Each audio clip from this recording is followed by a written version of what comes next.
right up. It's the freaking Atlantis Leviathans versus the flippin' Styx Ferrymen. They're going on space adventures.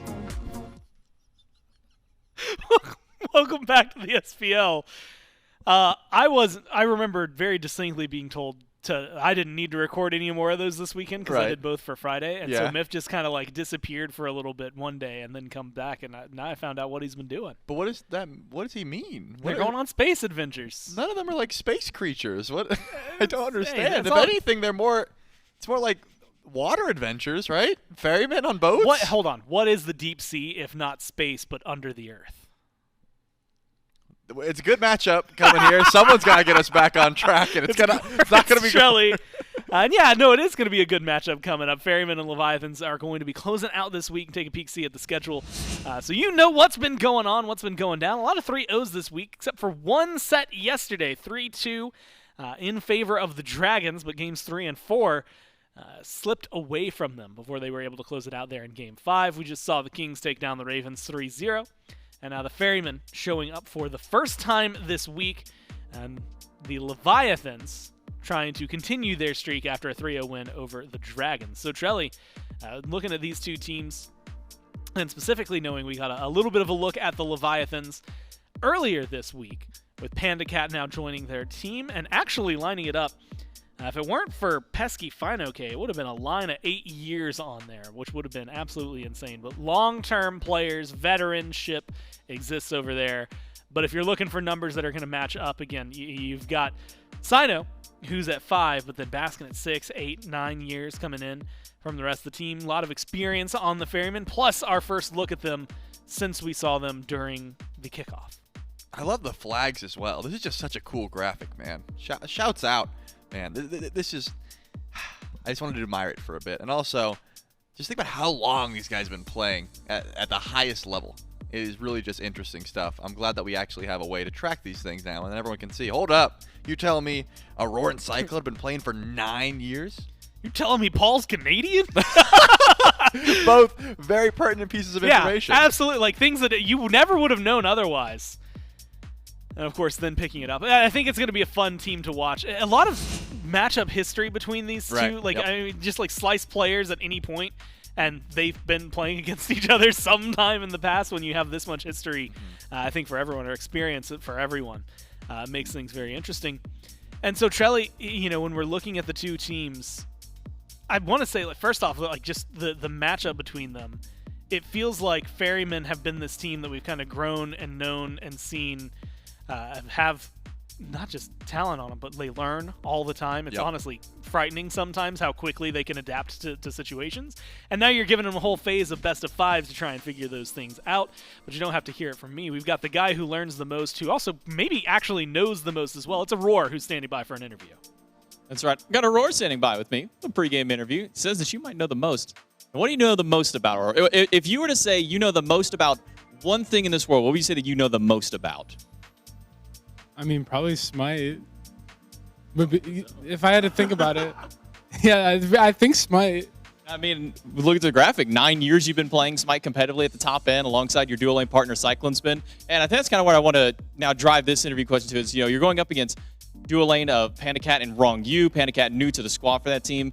What's it like having, you and Cyclone, who have been a duo for so long, going against maybe kind of now a new pair over in the duo? It should be fun. I mean, those guys have played for a while too, so I feel like they've been playing a lot of ranked as well and like practicing a ton, so it should be a good matchup. It's weird seeing Panda without Mike, though, I will say. Yeah. And Mike without Panda, like, now that they're both back in the SPL. Yeah, I think we pulled up, it was Season 4 spring was the last time that they were ever against each other in SPL. And then ever since then, when they joined United, they were with each other at that point. And now I kind of want to ask you, best of 5 is the new format as far as the regular season. How much more does best of 5 kind of change up the dynamic of play compared to the best of 3s we've had in seasons of past? Well, I feel like best of 5, if you spend more time on like preparation, you'll do a lot better than best of 3s. Like best of 3s, you can kind of expect what's going to happen the first couple games of a set, especially if it goes 2-0 or whatever. But like after game 3 in a best of 5, it becomes like the Wild West kind of with like pick and bans. So a lot of different things will probably happen like if we get to that point in matches. And we saw a little bit of that yesterday in our matchups. Well, Roar, I'll let you get back with your team. Best of luck in your set. We'll throw it back over to the desk. You get wisdom, first off. Of Smite course. is exactly the thing that I would expect him to know the most about, considering at that point, like, how long is like a PhD? It's like 9 years, right? Yeah, like give or take. You go like for 4, and then you have to study however many after. He's got a PhD in Smite. He's as far got as a I'm doctorate concerned. in Smite? Yeah, he's Dr. Smite, actually. Like, That's that's what they call him. Oh. I was just waving goodbye to Dr. Smite. Had to see him go. Had to see him. And you know what? Don't say it. I can't. I did well. I know. My brain blanked, if I'm being completely honest with you. Dr. Smite. Charlie, I'm going to need a segue here. Ferryman, there we go. We'll just talk about the rest of the team as well. You've got Aror. He's played with Cyclone. He talked about a little bit at the end there that seeing PandaCat without Mike and vice versa, Mike without PandaCat, Right. is very interesting. But he's been with Cyclone for ages. I Yep. mean, a little bit of a stint last year where Cyclone wasn't in the duo lane with him, and he had Stoop beside him. But other than that, I can't remember really some of the last time, like since switching to duo, it feels like it's always been Cyclone and Aror.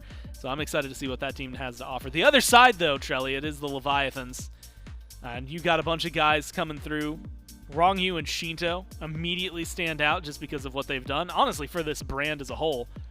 And I think if you're looking at Aror, you look at Ronngyu, and you have to talk about what impact this guy has on the game. Yeah, of course. And I think that because we got to watch the Leviathans play a bit ago, Ronngyu was so on point. I think the duo lane matchup is going to be one that is super interesting. But because of the meta that has been developing so far this week, we can't gloss over the mid laners either. Because I Not at think all. super important as well. A lot of assassins being played in mid, a lot of rotations. You're no longer just stuck in mid lane free farming.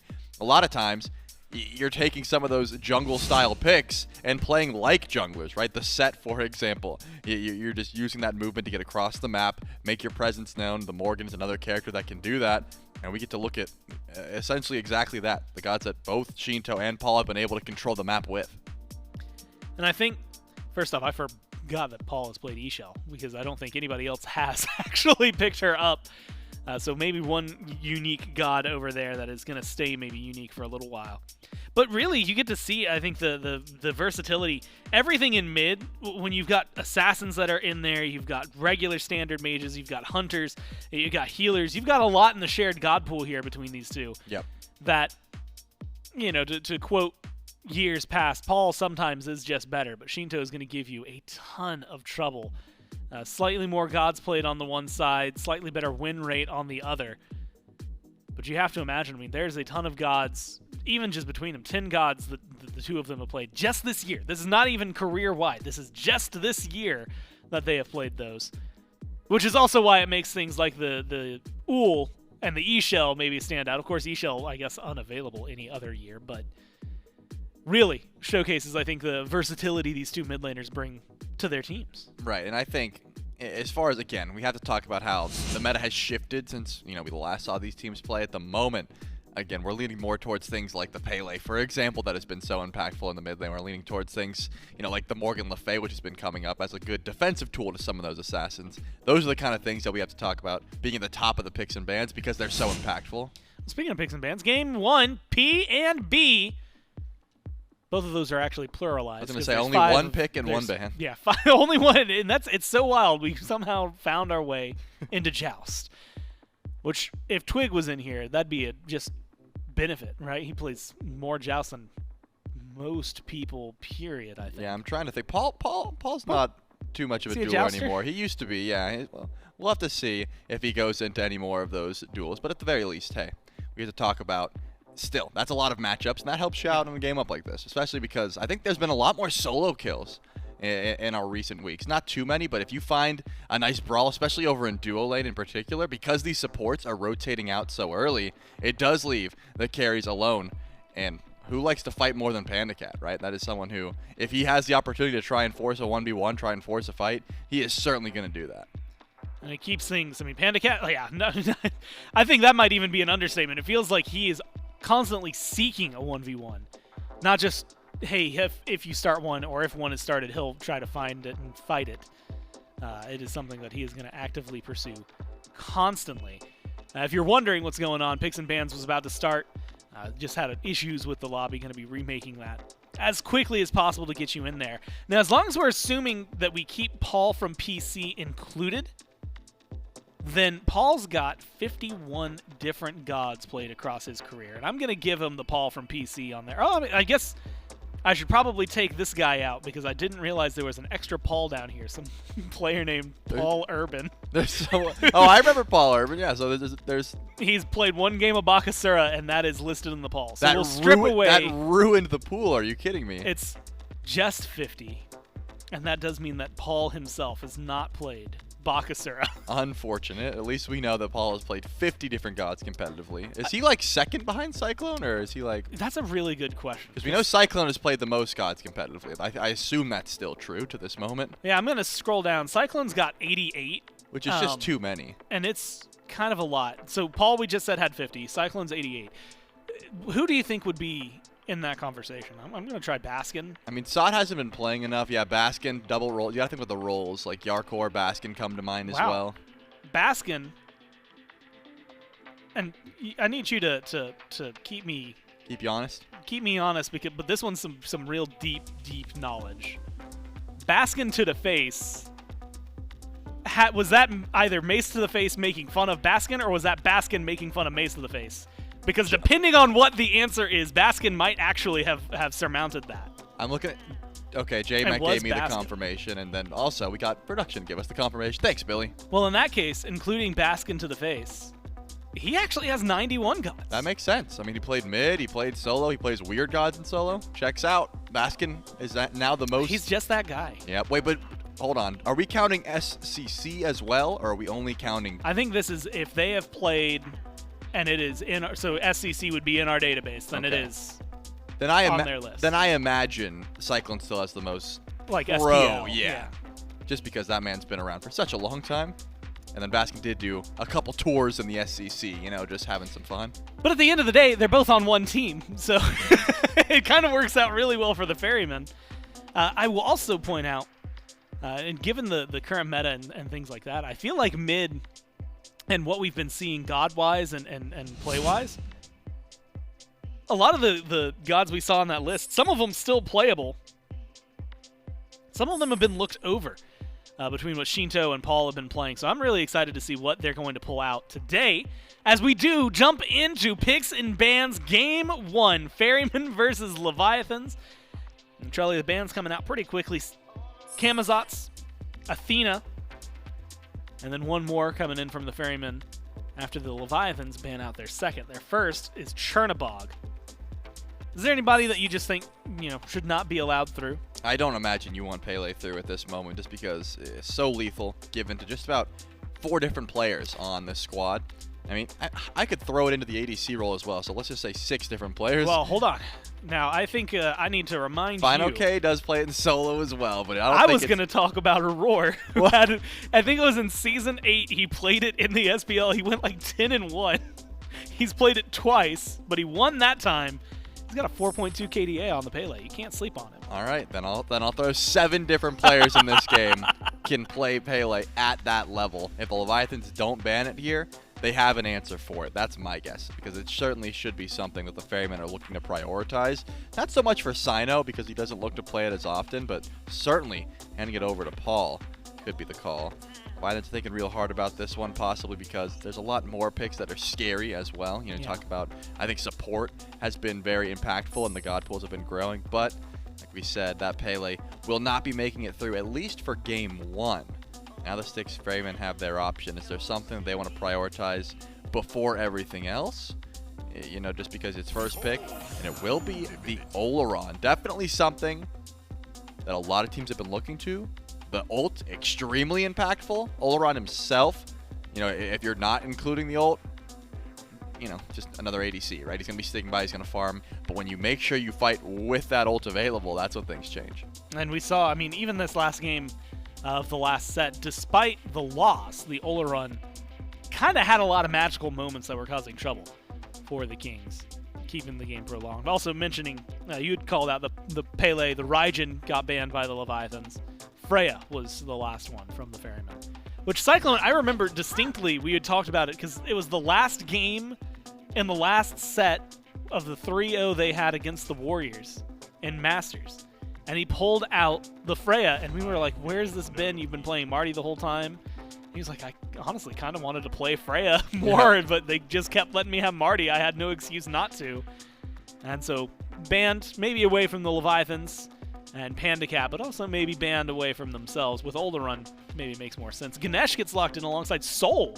So we've been seeing a lot of the magical carries, right? Freya, just mentioned, is banned. Olorun picked. But Kronos and Soul have not really jumped into the crease just yet. Now with Ganesh, Soul's up there. Do you think she's going to have the boxing potential, or do you keep her away from the carry lane? As far as I'm concerned, I don't like considering Soul that magical ADC. I prefer the Burst Soul build. I think that's the one that's much more impactful. Sure, you can throw a couple auto attack items on her, but you're really picking that character for the amazing potential for, burning down bastions early on, looking towards objective clear, and then the burst damage that she can provide. With that being said, decent matchup into Olorun, right? You've got the CC immunity in your dash. You also have that CC immunity when you're casting Supernova, so you are able to just get away and use that damage to your strength. But I don't think we're just in one of those magical ADC metas. It's just Freya and Olorun have a great time at the moment. We'll have to see if Soul is able to transcend that gap as well. Depending on the build, I'm thinking and hoping it's going to be one of those full burst builds. But if you tack another mage into the mix, Demonic Grip is always going to get value. So now that we see the Hades, maybe a little bit more auto attack on that Soul. And Hades, very much worth mentioning, took his first loss in that last set. Game 2, the Ravens, the only loss on Hades so far. So number-wise, still maybe an advantage for the Leviathans. And we've seen that matchup specifically against Amaterasu several times this week, and it's been favorable for the Hades every single time. Yep. And I think that's the reason you're picking this Hades, just so you can uncontested, have a good time in lane. Whether you're winning it or not doesn't really matter. You're just going to full clear. You can look to invade blue buff because you just have the greatest confirm on blue buff really in the game at the moment for solo laners. And then also, you're not too worried about ganks, assuming that you're always sustained up. You have that extra lifesteal or just the healing that Hades naturally has baked into the kit. But if against the Amaterasu, it's still a pretty sleeper lane in comparison, right? You're just full clearing the wave, walk away. That's kind of the idea. Not too scrappy unless the junglers start to get involved, which, considering how many picks we've seen so far, I'm going to assume the junglers have not been locked in yet. Well, and if they have, we have some really interesting conversations on our way. Ares was locked in for the Ferrymen, which is something to potentially touch on, but for now, bans as we catch up in the second phase. Op Wash gets banned out, something Baskin has been going to, whether it was success or not. Hell or high water, he's been locking it in. And so something that seems absolutely insane if you have not been paying attention or watching the Ferryman sets very specifically. But if you have, then maybe you understand a little more. Hebo, and look, you're talking about Paul on the other side, that's always got to get banned. Marty, who we have not seen too often after his nerfs, as well as Set, who we have seen just a couple times scattered throughout this week, banned away from the Ferryman. And so, outside of one that I would attribute to Baskin, 3 bans that cover both Sheento and Paul. I mean, the fact that the Outwash even got banned tells you the Styx Ferrymen, or I guess in this case the Leviathans, might be assuming the Ferrymen haven't quite figured out if that Amaterasu is going to solo, right? I mean, that'd be the reason that you don't want to face the Outwash. Paul's not taking it, so could be the Amaterasu in the jungle, or I guess at this point we'll have to see how that goes, because the Thor gets locked in, has a decent matchup into Olorun. That CC immune ult, just being able to try and 100-0 him before he can get off Sanctified Field is always a good look. Pretty much anyone that can pull beads from Olorun is going to be great in that last position, and Thor can do that from a great distance as well. Even just the wall should be enough. So Styx Ferrymen got to tell us now, have you locked in your jungler yet or not? I'm going to lean towards no, just because I think the Amaterasu doesn't really get that much value. The Olorun doesn't get that much value. Cyno doesn't care too much about what I think, though, from what I've learned. This man picks whatever he wants, whatever he thinks is good, and at the moment the Styx Ferrymen are looking great, so can't really complain, right? I think that even though he's been going to some strange builds, the team gets their win, so that's all that matters. You have to remember, the beginning of the year, you want to go way, way, way, way, way back. We were talking, and the Ferrymen were saying that they just, were trying to figure out what meta that they were going to play, and we got a lot of, Surtur jungles, Nike jungles from Cyno. And so, what meta is Cyno playing is a question that I think will never cease to exist. And this time, it's going to be an Erlang Shen. It was only played once so far this week. Yep. did not win that game, but now it's got Morgan, it's got Amaterasu, Ares. I mean, you're talking beads burners for days on the side of the Ferrymen. I'm guessing that was the call, right? If you think about how Cyno's been playing since he joined this team, it has been a lot of not full damage, a lot of tanky style junglers that can set up for the team, that can peel, that can initiate, and that is something Erlang and Amma can do. That's something, as we saw before, Olorun can do as well. So there is definitely a lot of setup to be had. I'm still not the biggest fan of the Erlang Shen. I've been very vocal about that. I think that it's just not in a great spot to be that hard carry jungler, which a lot of teams need. But the Styx Ferrymen have never needed a hard carry jungler, if I'm honest. I mean, there was at one point at Worlds where he picked the Thanatos and was able to fill that role, but more often than not, it is peel and setup. That's what they require from Cyno, and that's what he delivers on. You're hoping for Cyclone and Paul to be able to hard carry the game away with the backup from, from Cyno. And heck, even Baskin sometimes just takes the reins and absolutely destroys a lane. So I'm assuming we're going to see a sort of half tanky jungle out of Cyno that is just going to be setting up and peeling for his team. Now, when we started this, and very specifically, instantly, Soul got locked in. I was asking you about, like, okay, Soul, Kronos, like, where are they if Olorun and Freya are up at the top? And the answer is nowhere, right? And you had even said you preferred a different build for Soul than going auto attack. Yes, you could throw those items on her, but you liked the burst. And so looking at this with the Artemis, I have to assume that the Artemis is going to PandaCat, which means Soul in mid for Sheento. And so with your, I guess, mind on like that burst build, do you like Soul more in the mid lane where she can maybe impact for more fights? Yeah, I think that Soul, again, I still consider her a burst mage above all else. Yes, her auto attacks do shred, but when you start building things like 1 or 2 rings is fine, but once you get even more than that, at some point your attack speed stops meaning so much and you're just wishing you had more burst on Stellar Burst and Supernova. So I don't hate the Soul in the mid lane at all. If you're going to put it there, there's definitely better options, but if you're thinking you're going to lack some of that objective shred because Artemis builds maybe that ability-based build, the Bluestone build, then getting some more auto attack damage from Soul is never going to be a bad thing. The objective shred here for the Leviathans is still going to be pretty massive. Well, Trelly, I'm kind of curious, and this is not something that is locked in, but maybe the lack thereof. Up to this point this week, Yemoja's only not been included in 1 game, so this will be the 2nd time that she's just not even on the board. And in some teams, like you see what Quig was able to do with it last set, and you think, okay, that's a must-pick, must-ban god for the Kings. And then you get into matchups like this. Ronngyu is like one of the best Yemojas, if not the best Yemoja.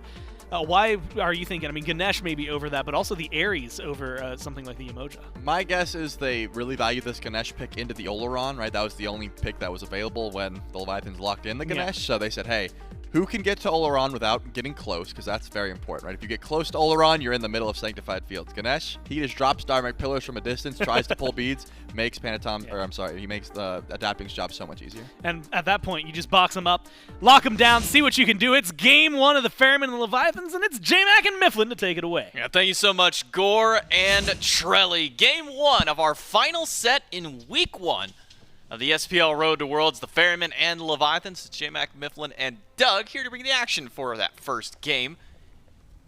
And Cyno going on to the Erlang Shen. I think that's where I want to start with. We didn't see very much Erlang Shen so far this year, even despite all the buffs and changes that he had over time.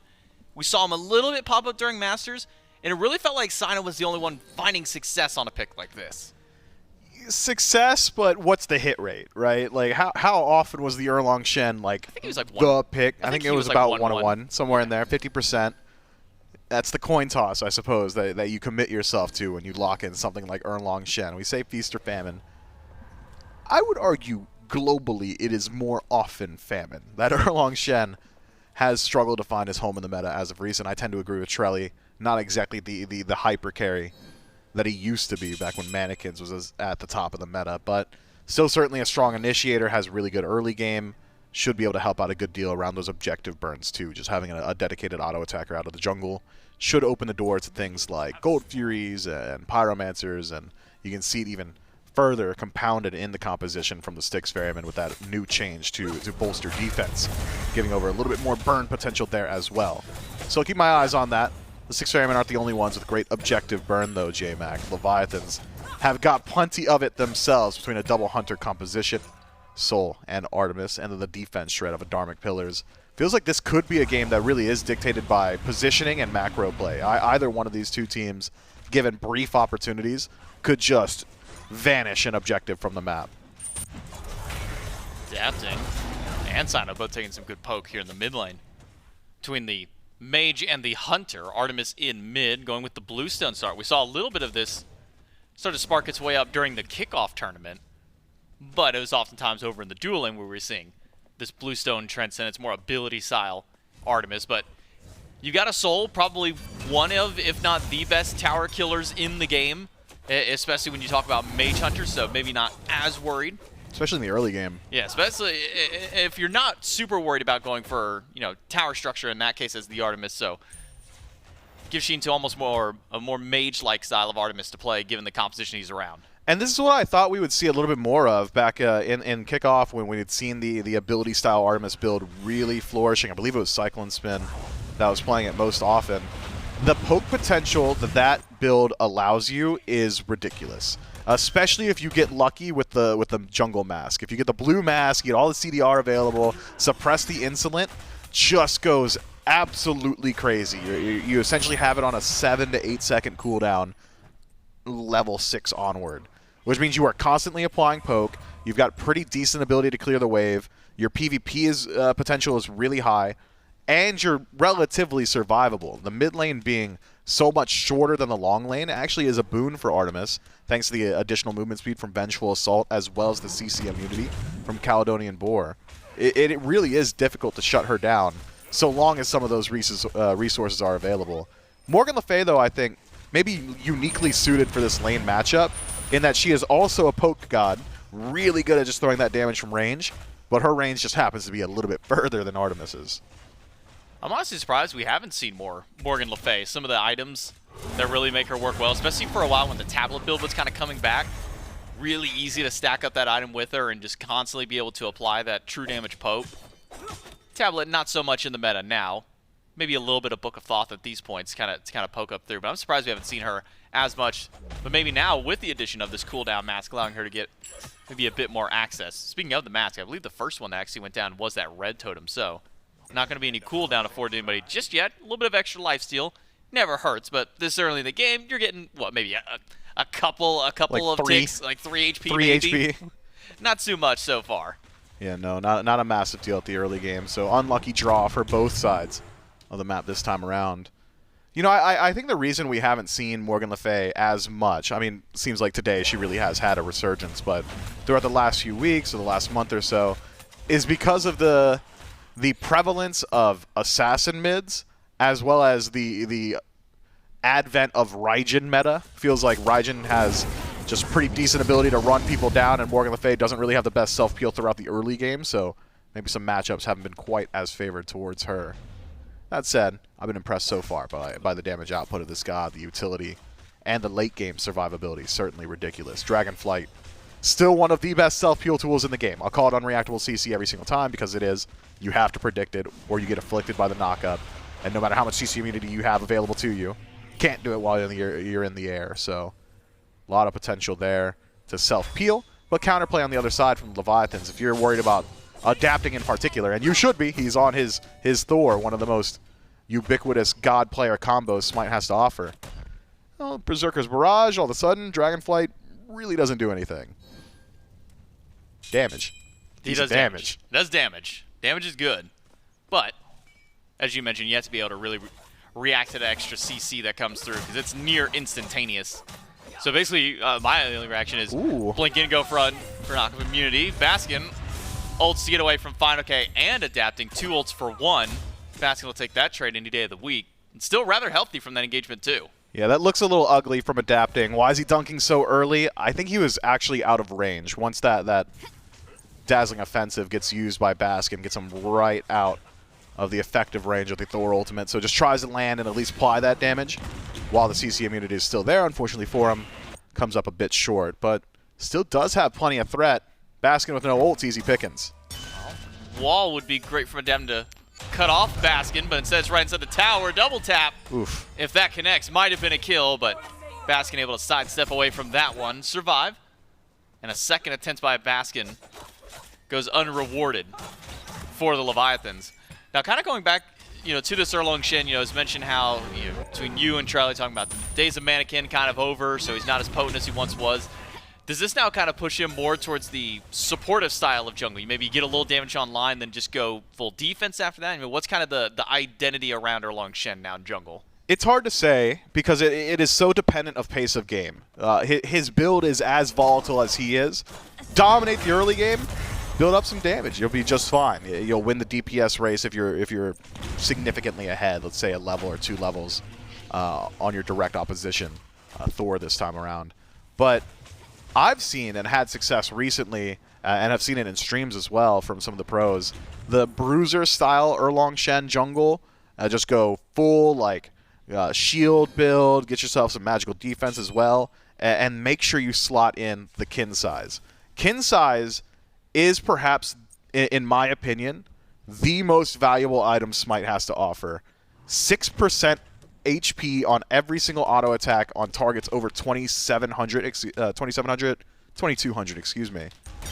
Well, Just ridiculous. 1.5 on the low end. 1.5 on the low end. And then 6% Nobody's on the low top end.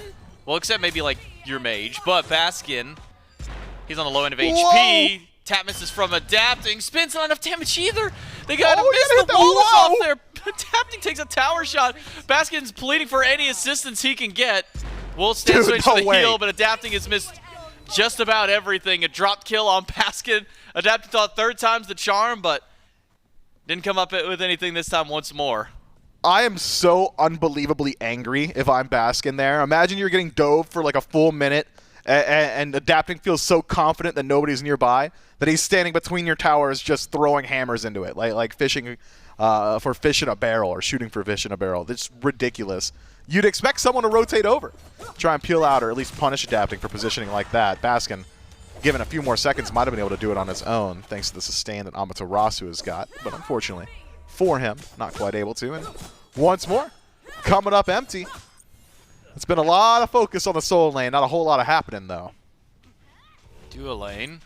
Roar walks up immune to the channeled silence of the Ganesh. And not much that he can do in that instance. Sit back, wait for it to maybe end, but now we see Cyno start to posture towards the left side of the map. Purple buff is about to respawn. We might see a fight break out around this buff, especially if someone steps out of position. Ronngyu and adapting nearby. Look at the rotation in from Sheento. He could find a cutoff path here. Tusky channeled immediately as Cyno pops his beads, walks away. But how far is he able to go? Now the ultimate from Aror. He's only going to pull in Ronngyu. Cyno dunked down on, but he gets the heal that he needs. Adapting's got to land the hammer, and he does. First blood to the Leviathans, but it's immediately traded out with a kill for CycloneSpin, taking out the support of Leviathans. Adapting pops the beads, thinking maybe that was a fierce sigil, but instead Paul's just putting out damage. Yeah, good damage output there from Paul. Drops adapting down to half. Should open the door for continued aggression. Aurora and Paul of like mind, trying to vie for some sort of positioning around that green buff. Fortunately for Sheento, jukes back, avoids that slow. Maybe you could have seen a bit more dive there had it connected. So 1-for-1 trade where the Leviathans find themselves coming out on top. That's good stuff from adapting. Narrow margins to get that first blood bounty. But it hasn't put himself in the craziest position. Even at 1-0 as opposed to the 0-1 on Cyno, there's parity in the jungle. Erlang Shen from even, not exactly ideal, but you can start to see him moving a little bit more so towards that bruiser style of build. So not even overly concerned in his damage output. It's more so about that initiation. I think my biggest question now is what happened in the duo lane. Cyclone's 2 levels up over PandaCat. There's even an assist for PandaCat there. I mean, sure, Cyclone did get 1 kill during that fight, but oh man, this is just dirty. This is peak Smite Pro performance. You may not like it, but this is what the pros are doing. Look how many extra gold stacks he's getting as well from just his gilded sitting there, proccing up. I think he had like 5 different minions with that stack on it. And CycloneSpin just pulling ahead in the gold, pulling ahead in XP. PandaCat just want to get any level of farm he can. We'll finally make it back into lane, but at bare minimum, 2.5 levels, clear towards that 2 once this wave goes down to PandaCat. Yeah, close. I mean, it's just about exactly 2 levels. Ticks to 9, I believe, off 5th minion there for PandaCat, whereas CycloneSpin clears wave and is already 11. So, this does send him back to base. J-Mac, this is smart. Levi's, they find their opportunities. Ronngyu pops an early frenzy for the team, and Gold Fury will go down to the Atlantis Leviathans, but it might cost fineokay his life. Baskin Gonna keep up this tower dive with Cyno. fineokay tries to get the heal, locks Cyno inside of the tower, but it's not quite enough damage to take either of them out. Cyno gets the second kill of the game for his team, but as mentioned, it's Fury for the Levi's. I mean, that just goes to show how much damage some of these magical hunters have throughout the early. We were talking about it earlier. Either team that just cedes positioning isn't quite ready to defend. Both squads, Styx Ferrymen and Leviathans, have the potential to just vanish those objectives. Gold Fury went down real quick, and it's off CycloneSpin going back to base one time. Does finish his Typhon's Fang, so we'll have the advantage in the 1v1, but Leviathans have an advantage on map. Now can even play a little bit more aggressively, send some rotations over towards Duo, and realize even if you lose out on the fight or come up empty, there's not a whole lot that can really happen on the left side for the next few minutes. Purple stolen away, Paul nearby. Aurora's only gonna grab Ronngyu with this one, but a sanctified field makes Rongyu's life a living hell trying to get out of this one. The chains have connected, the fire is burning through, but needs a little more damage. He doesn't have it, just a little too tanky on the Ganesha for Aurora to finish the job. The support of the Leviathan's able to break out of that team fight, but it cost his team a whole lot to bail him out. He got pulled into a Sanctified Fields and knocked up in the Sanctified Fields time dilation and then walked out of it in the early game. He's not even tanky yet. Ronnie's got Gauntlet of Thieves and Silver Talisman. That's not impressive. Nobody cares about your 1.5 items here. Great peel, I suppose, or maybe target selection not exactly there either. Some caution from the Styx Ferrymen. Weren't willing to commit to those auto attacks. CycloneSpin just throws out his kit and says, I've done enough. Cyclone now has to fight against PandaCat. Aurora's nearby. Gets a chain onto PandaCat, but in that incorporeal form, PandaCat won't take any damage from those chains. I think maybe you highlight best that it's target selection, because at least for my money's worth, Ronngyu, he's got good itemization against it. He's going against a 3-core magical, goes magic defense that second slot. Maybe that leads a little bit to it, but I mean, you've got Paul. He does a lot of damage still. CycloneSpin with time dilation. He should have been dead. He should have died. He was in the middle of the Sanctified Field. But they let Aurora chase that one out with chains and fire. But that's all that just does is not excite quite him. enough. That's all it does. I thought it was chains and whips. Hey, look, man. When am I going to get an opportunity to do that? You know what? It excited him. Thank you. Thank you. What's the map state right now? Where do either of these teams start to put some of this pressure? I mean, the Leviathans have a very minuscule lead, but the experience being so heavily favored to the Ferrymen means that fights should also favor the Ferrymen at this point. Maybe we're spinning our wheels for a few moments as we wait for the Pyromancer to spawn up. I'd like to see the Ferrymen keep pressure up. This early in the game, experience outweighs gold, especially when it's this much more experience than gold separating the teams. I'll be keeping my eyes on the duo lane in particular. When CycloneSpin starts to make rotations, that'll be a massive indicator to us when the Styx Ferrymen are confident in their ability to team fight. With PandaCat catching up as much as he has, now no longer 2 entire levels, now closer to just about 1, some of that advantage has been mitigated a bit. But what Soul brings to a team fight is so much less than what Olorun brings that I think it would still be worthwhile for the Ferrymen to go ahead and start forcing some of those engagements. CycloneSpin beats not available Aegis there, and an ultimate to turn back and fight once more with the chains from Aror. He'll go through. How many can he pull back with it? It's both of them, but adapting ends up body blocking the orb shot instead. So Aror will walk up and see if he can get the job done by himself. Ronngyu there with the silence. He said Aurora is not going to be able to catch up to the team. Misses the chain on Ronngyu. And even though Cyclone nearly died there, he lives out, nearly turns that fight back around. But nobody dies this time. Yeah, great head on the shoulders of adapting there, realizing, hey, you go ahead. No escape me. Doesn't matter. I've got beads, I've got Aegis, and I've got no need to use either. So holds on to his relics. We'll see. It was a good decision. Loses so much of his HP, has to back, and objectives go quick. Ronngyu doesn't steal that one. In fact, uses Dark Pillars to try and steal that one away. Comes up empty-handed. Pyromancer will be the response for the Leviathans, and a fast one at that. Rotation in from fineokay to make sure that that one goes down swiftly. To trade out objectives between the two teams. Where's that put us as far as gold is concerned? Right back to dead even between these two teams. XP pretty much even across the board aside from one level between the mid laners and the carries. Even Aurora only about a level up over Ronngyu at this point, so not too much of a lead here for the Ferrymen at 15 minutes, even with the extra kill for themselves. I believe Baskin was able to take down a tier 1 before he ended up making his rotation over. Yeah, it really is just a game of objectives, isn't it? It's rare that we have matches that are dictated by poke battles. Oh, CycloneSpin has to go back to base. Let's go ahead and run down the gold for you. Oh, PandaCat had to be forced back after his relics were down. Immediate gold free response on the other side. Both teams need to play very cautiously around those timers. Now would be the time where you can get a little bit more aggressive, considering Fire Giant's not really feasible at this portion of the game. But now we can also start talking about the ability to siege structures. Both sides have got it. Both sides have got it very well. Maybe pressure on the dual lane still the idea of both teams. Either side finds a kill on either Cyclone or PandaCat. Tier 1, guaranteed. Tier 2, maybe if no one responds. But it seems like both sides are also very confident in their late game scaling. Just watching them play, you can see not very pressed to get active in the early game. Not a whole lot of onus on either side. I feel like it is largely even come late game 2. So both teams playing with confidence, but it's hard to say that one team's really favored.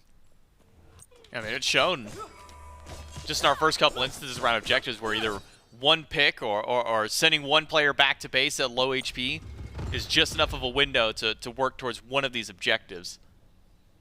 And even potentially go for a tower if given the opportunity. Baskin gonna keep pushing fineokay back, and look where the rest of the Ferrymen are, making sure that nobody's gonna rotate over to stop this. fineokay sent all the way back to tier 2 tower while Cyno tries to steal out the jungle.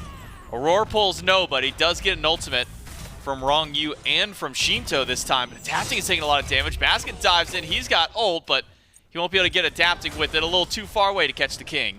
fineokay leap down, adapting up to the air. It's time to chase out Baskin. No ultimate available, but beads were there. CC immunity channeled. Make himself scarce.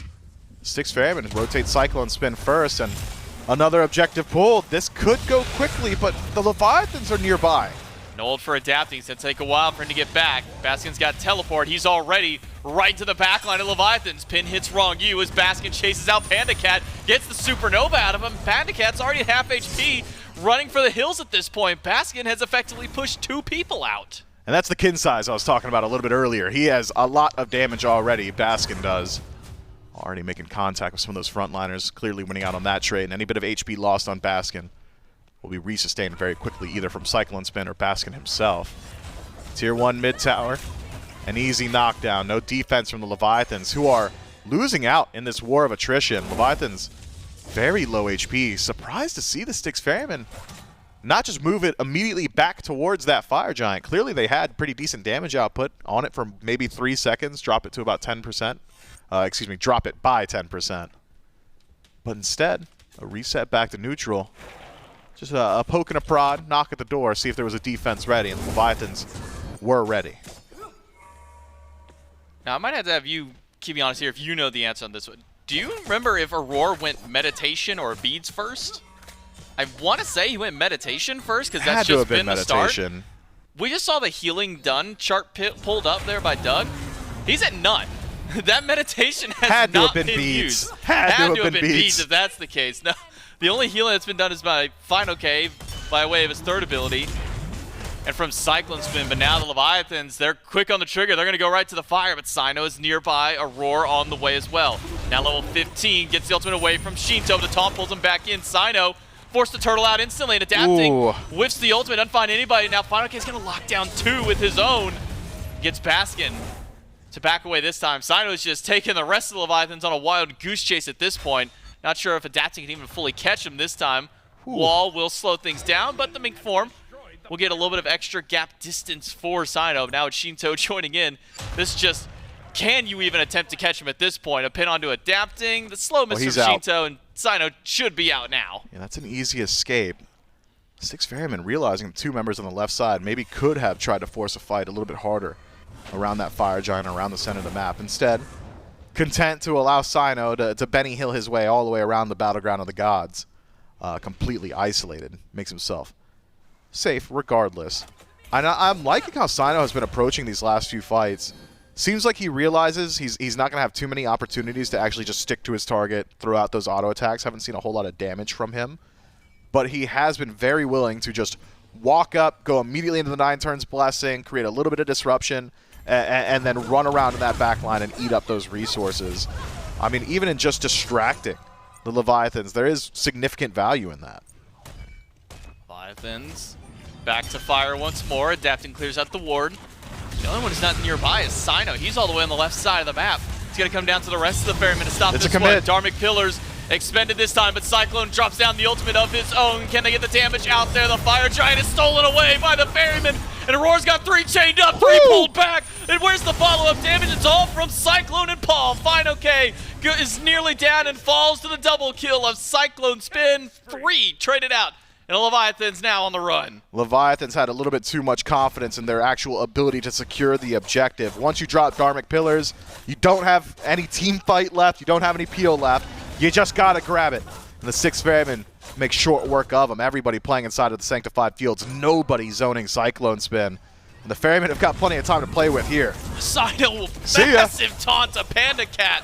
That pulls him away. No beats to the Artemis means no life for him right after. Mid lane Phoenix falls swiftly to the Styx Ferrymen. CycloneSpin will solo out the tier 2 tower on right. The team will join him up, and it's now a 3 versus 5 over at this Phoenix. It's not even 3 because Adapting is all the way to the left. fineokay just now respawning back. The Ferryman, with the help of Aror, he pops up that second ability.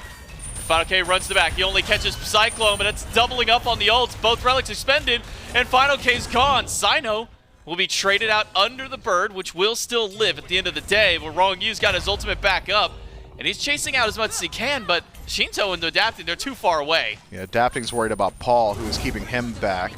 Paul now joins his team, allows Adapting the space to start moving forward. Keep your eyes on the walls. Damage will be there, double tap, not. And so that should spell the end of that engagement. I mean, this entire match, JMac, has been just dictated by positioning on map, hasn't it? It's just been all objective play.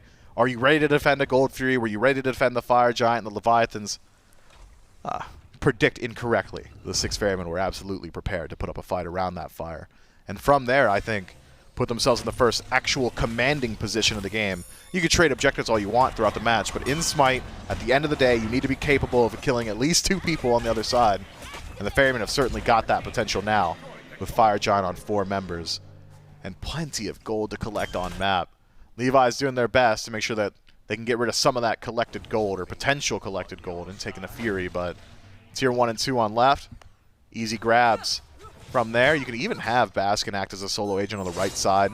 He poses enough threat to a Phoenix that it would likely force a rotation, and having that teleport, the heroic teleport, could join his team at a moment's notice. But the Fire Giant happened so early that I'm kind of just happy already, right? You knock down the mid-bird. If nothing else happened, 6 Ferrymen already got more than I think anyone could have asked for. Since we didn't really get much of a chance to discuss it before, because 3 people dead, that makes it easy to push up into a Phoenix, but how does a siege defense look for Leviathans compared to the Ferrymen? You got, what, maybe Ronngyu throws out an ultimate, feels like a lot of zoning tools by Leviathans, but how does a true defense feel up against the Ferrymen comp? I think the best case scenario for the Leviathans here is the best defense is a good offense.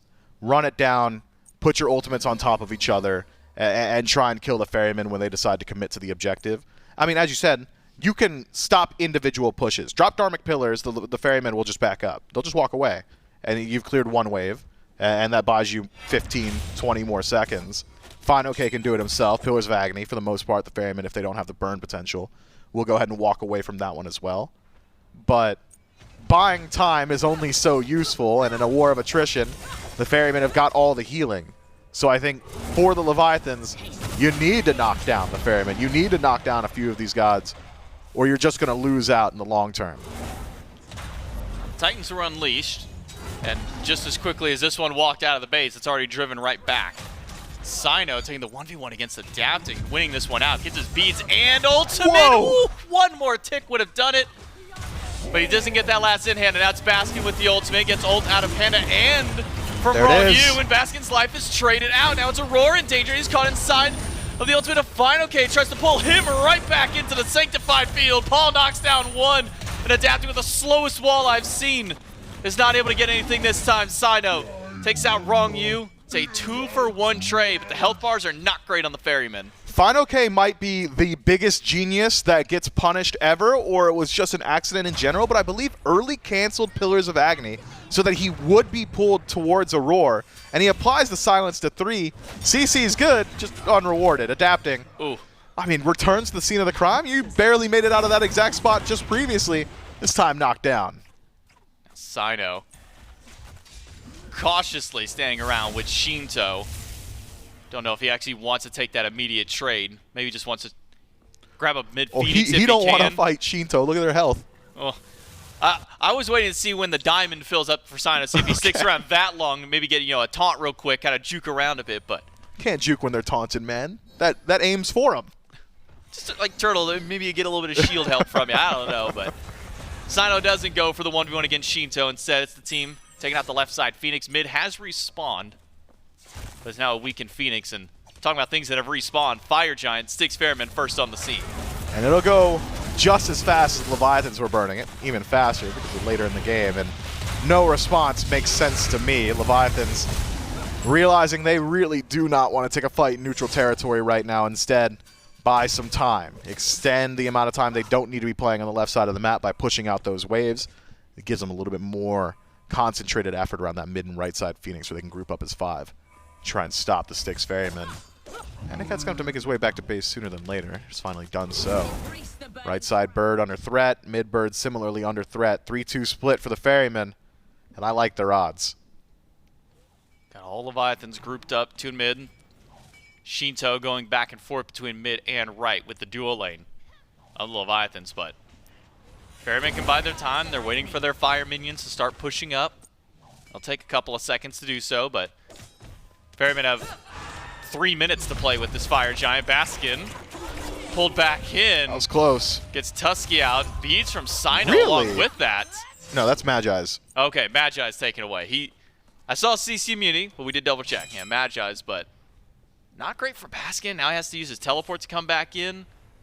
But he does get a resource away from Sheento, ultimate down, but with the amount of CDR that Sheento has, that's coming back up real quick. Yeah, already one chunk of the diamond filled out on Shinto's ultimate, but still about a 20-second window where they could make a play here on the Styx Ferrymen. Unfortunately for the Ferrymen, Shinto's ult's not the most important. There's one of them. Roar does get Ronngyu, but only Ronngyu with that ultimate. Mid-Phoenix. Paul just going to keep the poke going. Mid-Phoenix is gone. Cyno boxing up against Adapting, forced to hammer out. fineokay staying in the middle of 2, getting a lot of damage and returning it right back. It's a double kill instantly for fineokay off 1 Devour Soul, and now Aror and the rest of the squad have got to turn tail and run. They were able to strip the 3rd and final Phoenix away. Sheento trying to cut off the path. And Paul slowed down, goes to the ultimate to immune Tusky, and he's going to get some good return damage back. Aror just distracting the rest of the Leviathans. I mean, Auror's dog walking them for sure, but for how long? That long. PandaCat, credit for the kill. Leviathans may have stopped the Titan from falling, but all 3 Phoenixes down does not bode well for Game 1 and the Chaos side. Styx Ferrymen, I mean, even with a 3-for-0 trade there, not a whole lot that Leviathans can get done. Instead, it's the Ferrymen collecting neutral objectives on map. Pyromancer knocked down, Primal Fury likely not too far behind it. Could be an overstay, though. Keep your eyes on Ronngyu and Sheento. Hunting in the jungle right now for any individual pick. Should have revealed themselves now. Have CycloneSpin just by using those abilities through the Fog of War. Maybe a Primal Fury here for the Leviathans. Best case is a kill, and it seems Adapting realizes that kill is desperately needed. But is there anyone even within range from the dunk to? Not No, with this sir. team. So dunk back down to purple, make sure to steal that buff away. Grab the shield buff as a final prize. Primal Fury's up, but Leviathans aren't going to group around it. Instead, just head back to base, clear out whatever jungle is left on the map for themselves. And the Styx Ferrymen, with his 9,000 gold lead, still in control of the game, but we now see the resilience of the Leviathans, and it's don't send your 2 non-highest damage players against fineokay. He will just turn and burn against them. Yeah, fineokay, tons of damage output. One of the primary strengths of Hades is that picking up that starter item and one defense, dedicated defense item, essentially defense caps you once you started channeling Pillars of Agony. So build damage for the rest of it, and you hit hard, and you don't get hit hard. Clean stuff. It sounds good to me. As well as life stealing all the while. So keep your eyes on fineokay, one of the most significant players from the Leviathans on defense. Ronngyu as well with the Dharmic Pillars. Very significant in the ability for the Leviathans to chase out the Ferrymen or secure any of these kills. And the Ferrymen realize it. They try and play slow around the initial Dharmic Pillars, but the second pillar, this time of Agony, punishes them greatly. The Leviathans also need to be wary of the fact that there is significant one-shot potential from the Styx Ferrymen. Even Paul, just by poking from range, that third ability, so good at dealing with Sheento, at dealing with adapting. The Leviathans have to be very choosy on their engagement. I think we're looking at another free Fire Giant for the Styx Ferrymen, pretty unlikely. The Leviathans step up to this one. This is going to be a game for the Leviathans that needs to be won on defense. I don't see them stepping out of their base proactively anytime soon. And for the Styx Ferrymen, it's just about closing it out and finding an opportunity to walk into that throne room. That defense has been strong so far for the Leviathans. May not look like it with all the Phoenixes removed off the map or in weakened states, but that's been where their best fights have taken place. It's when the Styx Ferrymen bring it to them. And now with Enhanced Fire Giant active on the map, Styx Ferrymen seeing if they can find any kind of poke, find any pick possible to give themselves a better edge towards the CFG. They're playing further up than I thought they would. A couple players have headed back towards it now. Baskin gonna tank it up, Cyclone to deal the damage. Aror will pull back Ronngyu, but it's only Ronngyu once more. fineokay's getting chunked away by this Morgan Le Fay. And Paul with that ultimate, really showing just how much damage he's got on this full build mage. It's much more difficult for the Leviathans to play here. Adapting furthest forward, makes contact with Paul, burns the beads. Paul's too low to stick around now, especially after taking that damage from the fire wall. Leviathans showing a good deal of gumption. Prevent the Fire Giant from going down, get their Phoenixes back up in one fell swoop, back in time to defend them against these fire minion waves. That is a miracle defense from the Levi's. I thought there was 0% odds they play outside the base. Now they effectively can. They can go ahead and move up, see if they can find some of those fights. We saw earlier on this weekend from the Oni Warriors just what PandaCat was able to do in this exact same position, on this exact same pick.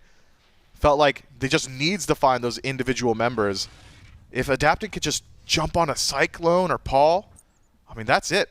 Wall hammer combo, 50%, do it twice, they're done. Leviathans have maintained defense. It's a good early start from the Styx Ferrymen to keep control of this game. They're able to steal a Fire Giant away, turn that into a mid lane Phoenix with a few kills, but ever since then, Leviathan's defense has really been what's keeping them in this game. Ronngyu on this Ganesh, throwing out those Dharmic Pillars. Anytime that Aror walks up, it's Dharmic Pillars is the response. Please nobody step near us or go towards Aror to get this extra damage. And really try and hold out for themselves. Aror has been playing this lone front line. Will again solo ult for Ronngyu, and the Absolution will make sure Ronngyu doesn't get pulled back. Yeah, I'm not loving the last few usages of the no escape from Aror there.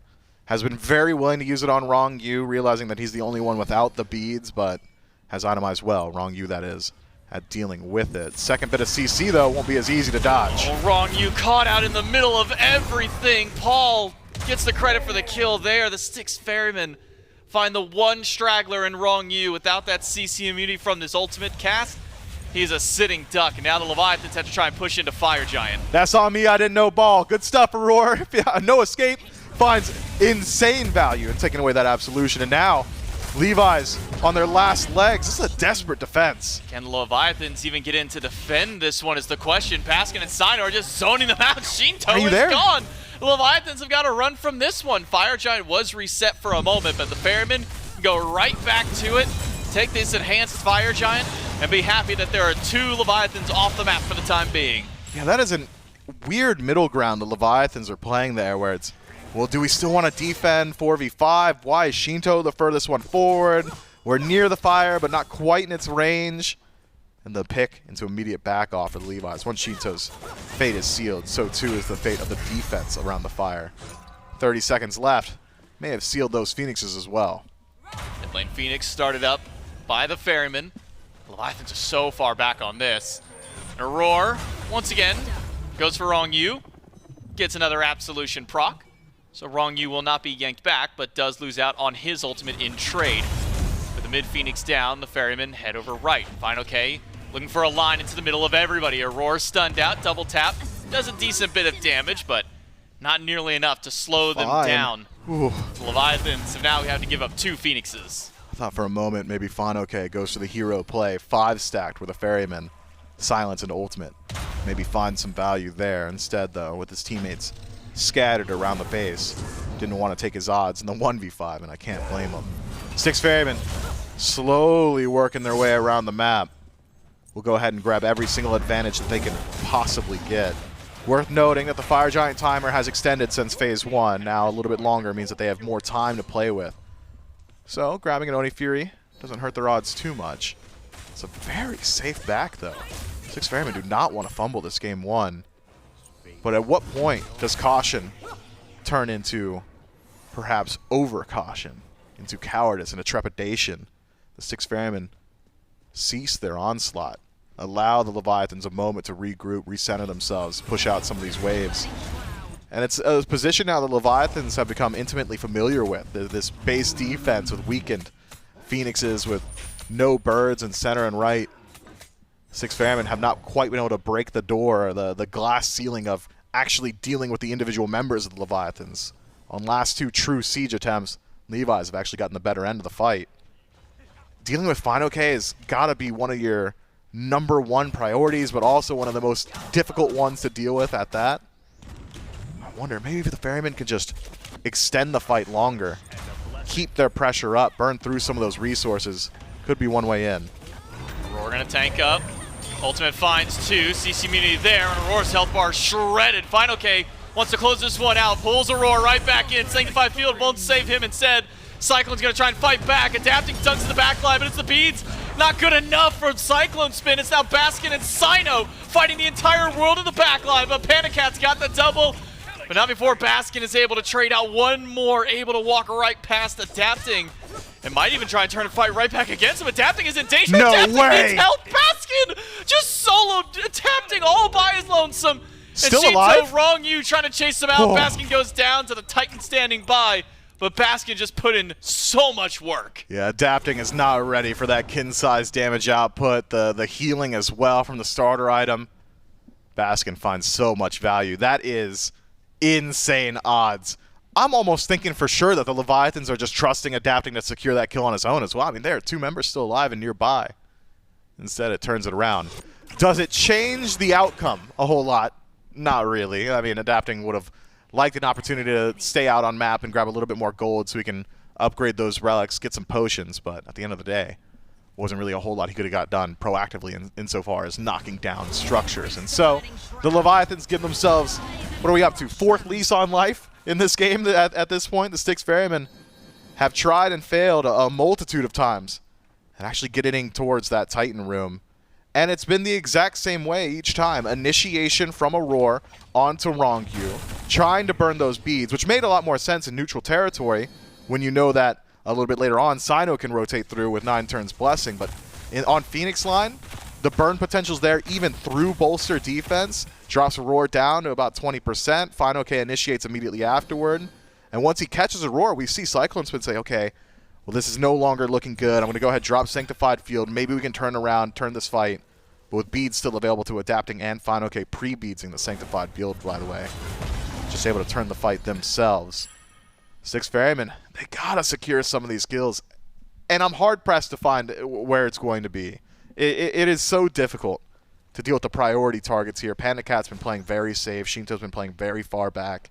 And fineokay has been also playing very far back. When you're not aggressing, when you've completely dedicated all your attention to defense, your frontline Hades doesn't really need to be a frontliner until some of those resources are down. Cyno pops his Elixir. I saw defense for Baskin, defense for Paul, offense for Cyno on the Erlang Shen. Some of those timers are already starting to whittle away as the game extends now to the 40-minute mark. Cyno by himself, caught in a wall. The silence doesn't actually connect with Cyno, so he still maintains his Magi's for the time, but his health bar, not the brightest at the time being. Cyclone will be able to help a little bit with that. Heal after heal. Eventually those numbers will start stacking up to help him out, but where is Baskin going right now? He is on his own little mission to the left side of the map. Is Baskin going to try and just solo out a left Phoenix? I mean, he's got Runic Bomb, he's got damage, and he's got the wave behind him. Spotted out now. Back started by Ronngyu, but canceled. Leviathans know they have to act fast. Will look for any fight they can find. No fight to be had. The Styx Ferrymen back themselves up. That's a macro win. Fire Giant pulled, but too late, boys. There's a TP coming in from Baskin. Baskin's coming up behind them. Cyno's already there. Has channeled the ultimate, but has to run immediately. Now it's Baskin up against Adapting. Sends him to the sky. But the entirety of the Ferrymen already here. fineokay nearly takes down Cyclone. The help from Adapting will do the job. Fino pulled back in along with Adapting. Cyno gets one. Cyno gets two. Only 3 Leviathans left standing, and Cyno is charging forward. Mink form channeled up. And now cutting off the path. Sheento by himself, essentially. Cyno's going to get the pin onto PandaCat. But the damage returned back from the soul was just too much. PandaCat, this is a late game soul. He swings hard, Cyno. You don't have the defense for this. The carry core of the Leviathan stands strong in the 3v3. HP equalized across the board. Where does that leave the Styx Ferrymen? You can't go to the Fire Giant. You can't start sieging. What can you do? Head back to base, try again. Neither team can quite find the edge they need to close this game out, but as each of these fights start to progress, it just feels like the Leviathans have got a little bit more in the tank. Things have been turning around significantly. The fights are getting better and better for the Leviathans, and they're moving further and further away from the Leviathans' base. So far, the last 3-4 team fights go all the way back to the first one. Leviathans win in Titan Room, then they win in Phoenix line, then it's a chase out to around the Tier 2 tower line in the duo lane. This time around, show a little bit of fight back in the Fire Giant pit, and in doing so, have got 2 of those birds back and healthy. The only one down now is the one that Baskin knocks down on a split push attempt. Things are much more close than they seem. The Styx Ferrymen had a whole lot of advantage, but the game state has not changed in about 20 so minutes. All those numbers up top now, essentially irrelevant. Gold doesn't matter. Everybody's already buying elixirs. Everybody's full slot, full build, aside from maybe a relic here and there. So now it just comes down to who's got the better fight, who's got the better play around objective. Baskin's going to whittle away slowly but surely against this Fire Giant, see if he can bait the Leviathans forward. But the Leviathans, weird little misclick there by Ronngyu. Pops the frenzy early. Not sure if he was expecting a fight for his team to go in, or if it's just an accidental misclick. Yeah, maybe just spots the Fire Giant's hit effects in the Fog of War and thinks that more is to happen. Now's the time, though. Fire Giant's going quick. This commitment from the Styx Ferrymen, I'm not sure if it's true. Leviathans are going to try and get in there. Let's take a listen into Leviathans, see if they can hold out this Fire Giant. Pull fire, pull fire, pull fire, pull fire, pull fire, pull fire, pull fire. I'm not gonna. Nice! Kill Ares. I still have ult, Erlang. I dashed early. Erlang back. Damn. Group up, back up, back fire. Let's go right. Guys, I can chase mid, No, just get right up. We got fire, we're good. We have a 3-game pot. Leviathans able to steal away a Fire Giant, take down Aror, and they trade out their supports. At the end, this is exactly what the Leviathans want. Another defensive play. Nets them enhanced Fire Giant for 4. I mean, those are some cluttered comms, J-Mac. Yeah. There's a lot of cooks in that kitchen. Props fineokay to admit fault. I ulted too early. I leaped too early. Darn. Unlucky. Doesn't matter, though, when the Leviathans have got the best look at the game so far with Fire Giant on 4. Resources still available. I mean, even look at the relics, J-Mac. Relic Graveyard for the Styx Ferrymen. Majority held onto for the Leviathans. Game state's going to change wildly in the next few minutes. It's going to be the first look, I think, at the Styx Ferrymen's base defense potential, and it's good.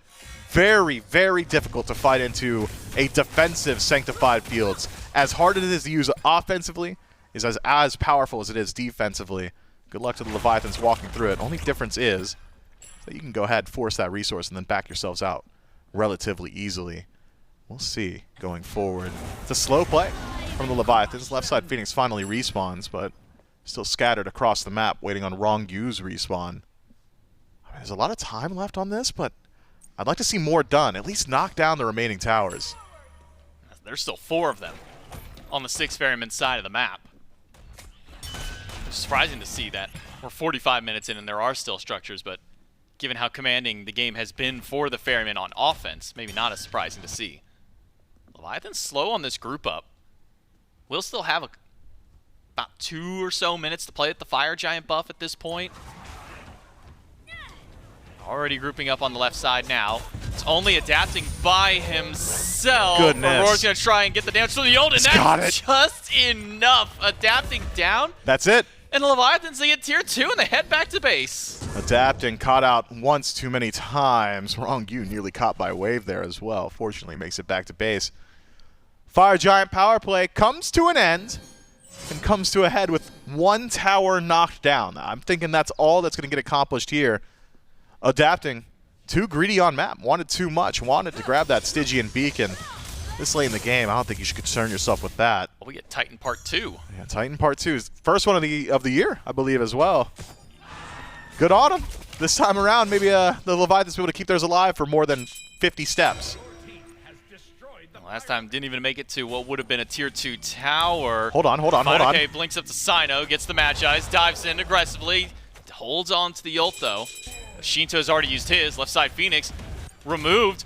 The Leviathans are trying to go back to base, but Baskin and Cyno are keeping them busy. It's just fineokay who's going back with a Sanctified Field, 13 on adapting. Titan down to a quarter HP. Does fineokay have enough defense? What? No, he does not. The Like Styx Ferrymen just walk right through the back door and take the Titan. Styx Ferrymen say, hey, they're grouped around the Pyromancer and Fire Giant. Let's just walk it down. I'll stop some backs easy enough.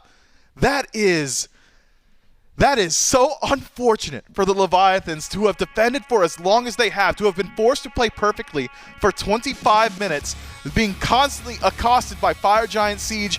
Finally find your opportunity to grab the Fire Giant yourself, and adapting squanders it all for a 45-minute Stygian beacon, and then you lose the game just seconds afterward.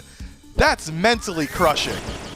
And the thing about that is that's also another round of narrow margins because they got the second Titan. That's a 30-second window from when Beacon capped to Titan goes to Titan unleashes. Insane. That's how small of a window the Ferrymen had to play with, and they hit it right on the nail. I mean, that is absolutely insane. And that's the type of shot calling that we associate with teams with CycloneSpin and Aror. This is how they've been playing for 9-10 years now.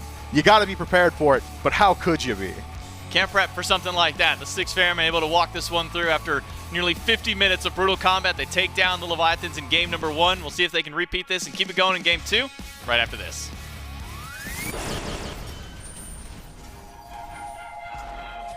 Came from a broken home. I've seen so many people go. Learn to make it on my own. It's easier for me to be alone. So how are you? Keep cutting through. Claiming you're not like the other guys. And only if I could give you a chance. Show me that you mean it. Won't feel some type of way.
I said, ooh, why do you keep chasing clouds?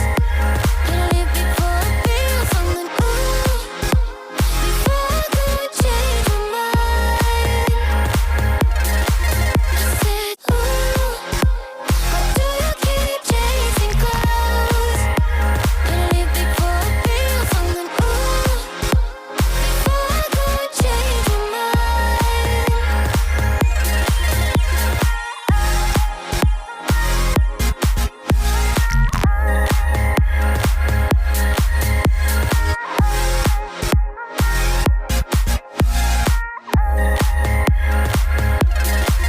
said, ooh, why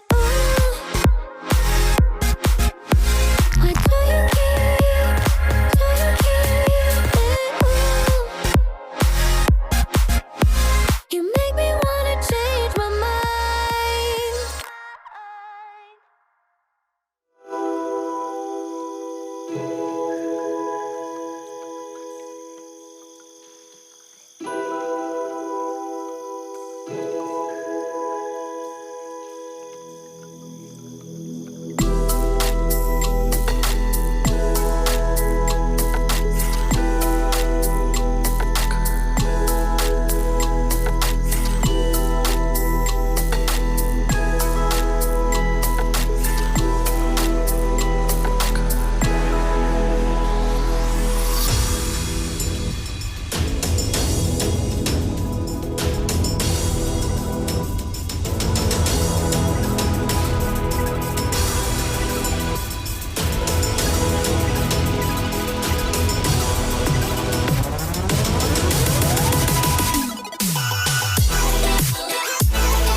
Charlie, it takes a little while to get there, but it is a 1-0 lead for the Ferrymen.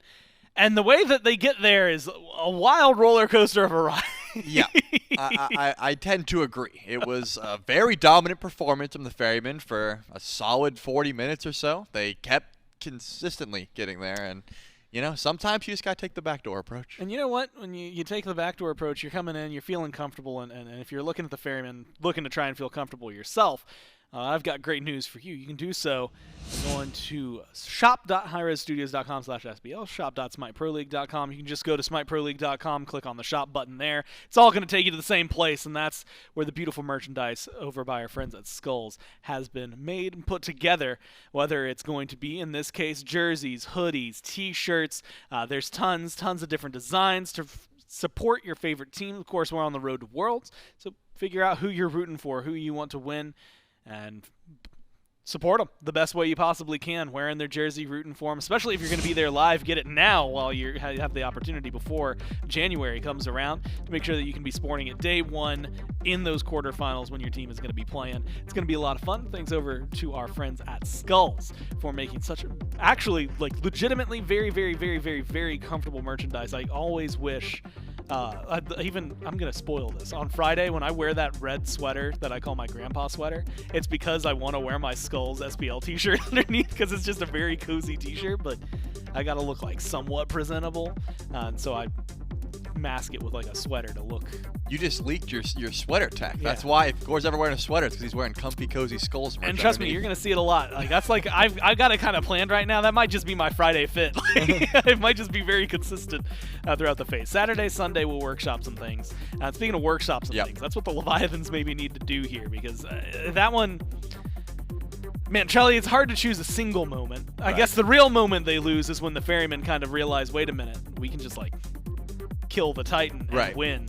But there are a lot of moments where it's like, okay, Ferrymen ahead. They've got the gold lead. They've been playing better. They've got everything. Okay, now 4 of them are dead, but they managed to kill 3 on the other side, so the Leviathans can't even do anything with that fight. Yeah, it was, and again, to be clear, I don't think the Ferrymen are too happy with this game either because it was most certainly... It was looking like a 30-minute dub for the Ferrymen if they just got their siege done. They were able to break the base. They got 3 Phoenixes down at a point. They got 2 Phoenixes down. They reset, got 2 Phoenixes down. It was just so back and forth because the Leviathans, I guess, just found their strength in defense, right? Underneath their Phoenixes, they were able to keep the game alive. They just were not able to translate that into a push of their own. It just took too long. And this play was disgusting. The fact that Baskin actually turns on adapting here was ridiculous. I cannot believe the damage that this Amma was putting out. And that's the second time that Baskin really styled on adapting. First being underneath that tier 1 tower at like level 4 or something. I forget exactly when it was, but it was very early days where Baskin juked like 3 different hammers, 2 double taps, and made sure to survive underneath this tower. But still, I mean, look at the goal differential. 40 minutes in, this should be an end call for the Ferrymen, but they weren't ending at this point. It just took such a long time to truthfully find their kill, and Aror just dragging adapting back down with that ultimate. Just too clean. And that was really the play that ended up throwing the game, right? Adapting gets picked. The Ferrymen say, hey, let's group up and push left. The rest of the Leviathans say, hey, we've got EFG. Let's push forward. Let's fight. The Ferrymen said, no, we don't care about fighting. We're just going to kill your Titan. KDAs don't necessarily have anyone that stands out. Baskin's maybe because of the fact that the kills he got and the deaths he, I guess, didn't receive. And some of those moments were just absolutely flashy. Damage numbers should be high, are high at least for a few of these. 48,000 damage for Sheento out of mid. And that was something I will admit, I kind of assumed, okay, well, if we're going for Soul, you had said burst build. My brain's thinking, PandaCat's been loving this Artemis. It's a sure thing. Right. Did you like that swap for I guess maybe any point of the game having the Artemis in mid? For my mind, that, you know, what I said during picks and bans, which I think is exactly the reasoning, was because, hey, if you're picking Artemis and you're going that bluestone build, you want just big burst damage with the bluestone. So who's shredding objectives? That's why you pick the Soul, right? You got an extra burn, you got extra auto attack damage, and you have the burst confirmation. So, you know, if Sheento felt more comfortable with that build, I can see why PandaCat wanted to pick up the Soul. Impressive win, I think, for the Ferrymen. Ganesha actually first banned by the Leviathans, which goes to show, I mean, Ferrymen let it go, despite the fact that Aror has gone on record talking about how much he likes the Ganesh right now. And just Ganesha, I guess, maybe in general, honestly. That's going to get banned along with the Olorun. And so the first pick from last game also off the board for the Leviathans. Camazotz banned out by the Ferrymen. And Shelly, it's approaching that area again. I mean, there's certain gods we've seen some teams favor over others, but with Olorun gone, and at that point Ganesh gone, what are you starting to lean on if you're thinking Leviathans need a first pick and they need to change things up? Well, I can tell you that the Leviathans would love to get Pele, but that is a pick that has not been able to get through. You're changing up your bands a bit with the Ganesh and the Olorun, so that leaves, you know, the option for the Ferrymen to see if they want to let it through, which we just got that answer. Camazotz followed by Pele are going to be taken away by the Ferrymen. But it's all about getting the Leviathans on their comfort picks, and in this case, Adapting got his hands on Thor, and in my mind, didn't look the best. So you have 2 options there. Do you run it back and say, hey, that was a misplay, that was a misstep, we're going to run it back, Adapting needs to get his confidence back, or stay away from the Thor entirely, give it over to, say, fineokay, who still loves that pick over in solo, and get Adapting on something that still has that level of control, but he can also control the map state on, and also doesn't require so many skill shots, especially if he's not, you know, feeling up to it today. Raijin being able to be taken away, definitely smart, something that Paul will take if given the opportunity. So we got to talk about it in game number 1, that Yemoja goes completely uncontested. Maybe that's something you lean towards here. Maybe because Rongngyu's not on that Ganesha, we look towards that Yemoja, try and create some space for the team. It's definitely going to open up I mean, the conversation we were having last time, it felt weird that Yemoja had gone completely ignored when Ronngyu is one of the best Yemojas. But when Ganesha is available, and then I guess the Ares, which ended up working out pretty well for the Ferrymen, it's something that you have to deal with. Ares actually even banned out by the Ferrymen here. So they won't be going to that. Ganesha's gone. 2 new Guardians, or supports at the minimum, will be here. Chernobog and Pele have maintained a 100% pick ban rate over the last week, and that is going to continue. Pele with the ban, Chernobog now with another pick. And the Leviathans, Trelly, love to pick this, and then they'll throw it in one of 2 roles, maybe 3 if you want to give fineokay some credit. Yeah, they had to go for the Bog there. Makes complete sense. That, of course, would leave open the Athena, and then what pick? I guess it's going to be Freya. Not end-all, be-all top pick nature like the Athena and the Chernobog are, but still very powerful and was taken away last game. So the Ferrymen knew that was the give and take, right? They decided, hey, are we getting rid of this Ares? Are we going to ban the Chernobog? Do we want to face the Ares and possibly Freya lane? And they said, hey, we'll give away Chernobog. We'll let ourselves grab the top 2 there, and we'll see where the rest of the draft goes. Now, the set hover, which we've seen a bit of set ADC, but I still consider that a mid lane pick for the most part, which means that PandaCat can take the Chernobog no problem if it is locked in. But there still is that flex potential, right, Gore? There's a reason that set is so highly contested, because even if you see him locked in first pick or last pick, you don't know exactly where he's going until you spawn in. Well, so far, and this meta, well, which is maybe TBD still, right? New season, especially new patch on Tuesday. The new God even coming out. And the God won't be available for a little bit in the Pro League play. Of course, you'll be able to play it at home whenever you want on Tuesday. But Trelly, we've had 59 different gods so far. Nothing crazy out of the ordinary from the Leviathans here. And that actually is a pretty high-scoring week for like a regular season. But it goes to show, I think, a little bit of what Aror was saying with the best of 5s. Game 1, even Game 2, you kind of know what to expect. Game 3 and onward is where it can become a war zone in the picks and bans. Set, Charon, Amaterasu. A couple that we've seen here or there. Charon actually played by the Ravens in the first set. How do you like him alongside the set? I mean, there's still a lot of flexibility on the side of the Leviathans to make this team kind of go wherever they want and how they want. It does seem like the Charon has been in that weird zone where, you know, in your casual games and your ranked playthroughs, Charon's looking real good, right? He looks real powerful. He's got so much CC, he's got so much damage, but in comp, it's been hard to find that niche where is he really strong? Is he that top pick, or is he just good as a counter pick? He's incredibly safe, which is kind of odd for a support, right? Because more often than not, the support is the first one targeted out in fights, and it is not easy to burn through Charon. Just provides so much CC and escape potential from the team.